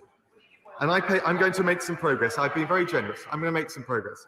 I want to pay tribute to those leading this work. I've already mentioned Sir Laurie Bristow, our ambassador. There's a phenomenal cross-Whitehall team of military personnel. I pay tribute to the Defence Secretary, Home Office officials. I pay tribute to the Home Secretary. And they're working hand in glove with gunfire overhead to save others before they get out themselves. And I want to pay tribute also to the rapid deployment team that flew into Kabul last night to support that effort, and to the troops that went in to protect them and secure the airport so that we could prosecute this evacuation effort. Mr. Speaker, we're straining every sinew on that evacuation effort, and it is supported by the crisis team in King Charles Street with Home Office experts, military planners, and they're working round the clock, and I pay tribute to them, having visited them yesterday. I give way to the Honourable Lady. I thank, very grateful to the Foreign Secretary for giving way. Can I specifically ask him about the Arab relocation programme? Will he expand it, not just to cover the British Council, but also those working for UK aid agencies, those working for UK contractors, who work for UK-funded programmes and who are also in fear of their lives, who are hiding from the Taliban, being chased by the Taliban as we speak? Will he include them in the relocation programme, as members from all sides have called for to happen? Let me come on and address the totality of the arrangements, and then I think that will answer squarely her point. The evacuation effort has three strands. And by the way, it's been, Mr. Speaker, in place for 4 months. First, it's worth recalling, we advised all British nationals to leave Afghanistan back in April. And many hundreds did so on commercial flights with the benefit of consular support and advice from our team. Since the security situation deteriorated last weekend, we switched to charter flights to get nationals out, as well as those under the ARAP scheme. The first flight left Kabul on Sunday with around 150 UK nationals and their dependents on board. They've arrived back in this country safe and sound. In the last 24 hours, 646 people have been evacuated, a combination of nationals, Afghans who work for us, and UK allies, and there will be 8 flights following today. I'll make some more progress because I've only got 4 minutes. I've already given way on a number of occasions.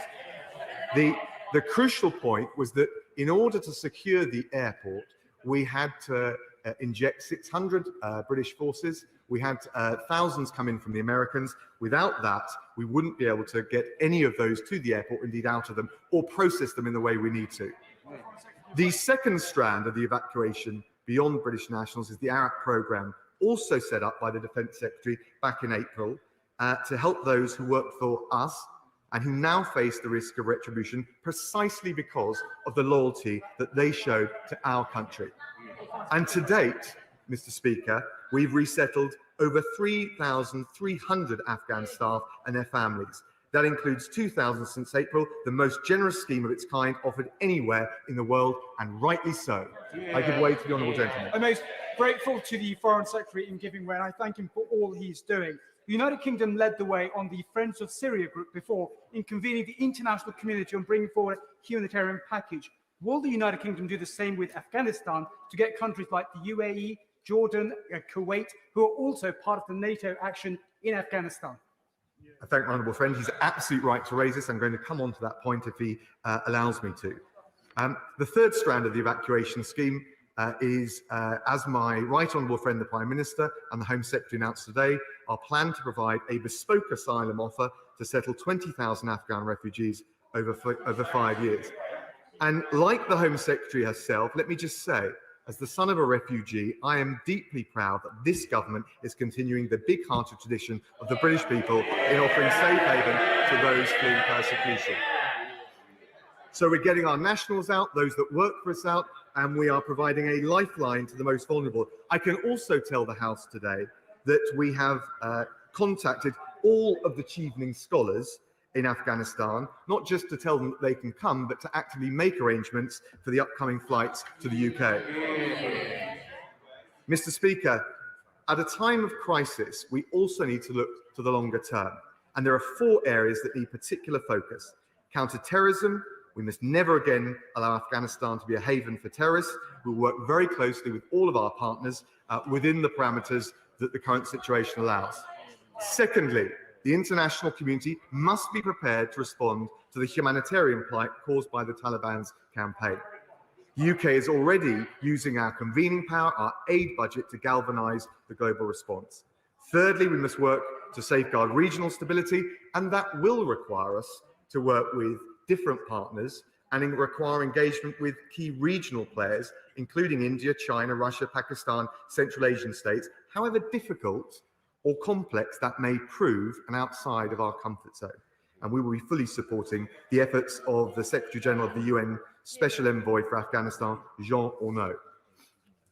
The 4th area is human rights and accountability. We will hold, both through our domestic sanctions regime, but also working with the Indians who chair the UN sanctions regime for Afghanistan, to make sure we can exercise a moderating influence on the Taliban regime. We will pursue each of these areas with vigour. As the Prime Minister has already made clear, we'll be convening a special meeting of G7 leaders to consider a concerted and coordinated response. We will be looking at the question of a contact group of international partners on Afghanistan, and we plan an event at the UN General Assembly next month to focus minds and raise funds for the humanitarian response. We are raising our aid budget in response to the... Order. Under the order of the House today, I'm now required to put the question. The question is that this House considered the situation in Afghanistan. As many of that opinion say aye. Aye. The contrary, no. I think the ayes have it. The ayes have it. The question is that this House do now adjourn. As many of that opinion say aye. Aye. The ayes have it. The ayes have it. Order. Order.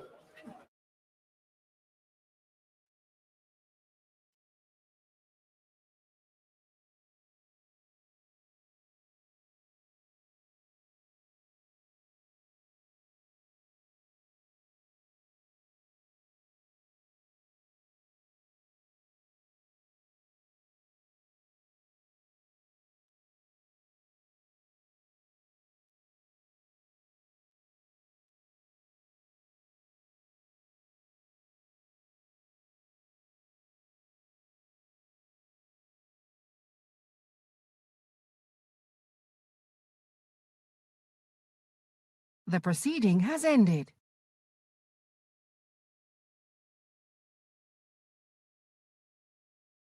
The proceeding has ended.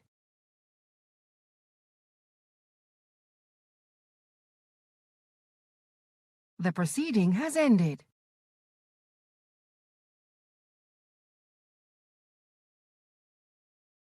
The proceeding has ended.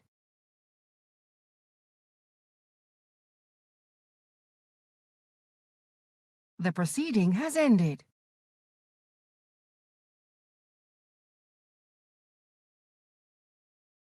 The proceeding has ended.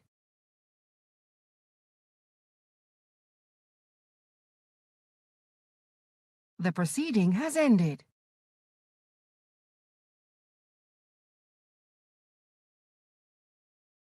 The proceeding has ended.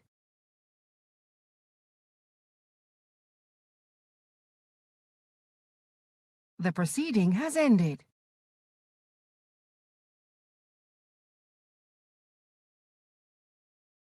The proceeding has ended.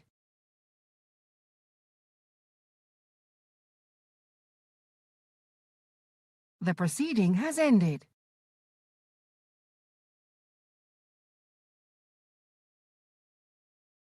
The proceeding has ended.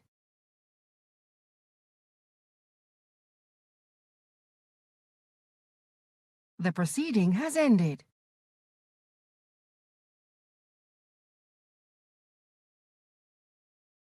The proceeding has ended.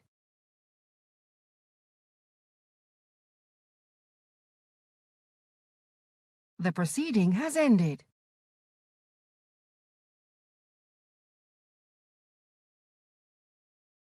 The proceeding has ended.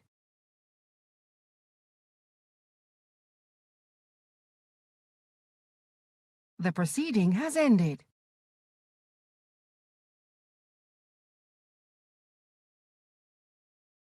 The proceeding has ended.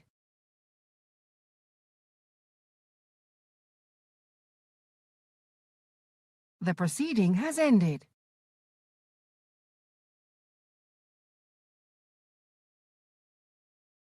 The proceeding has ended.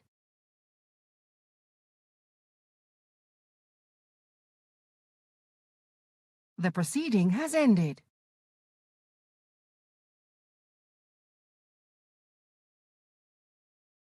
The proceeding has ended.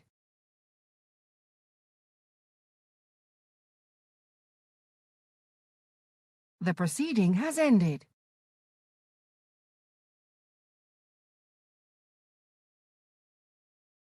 The proceeding has ended.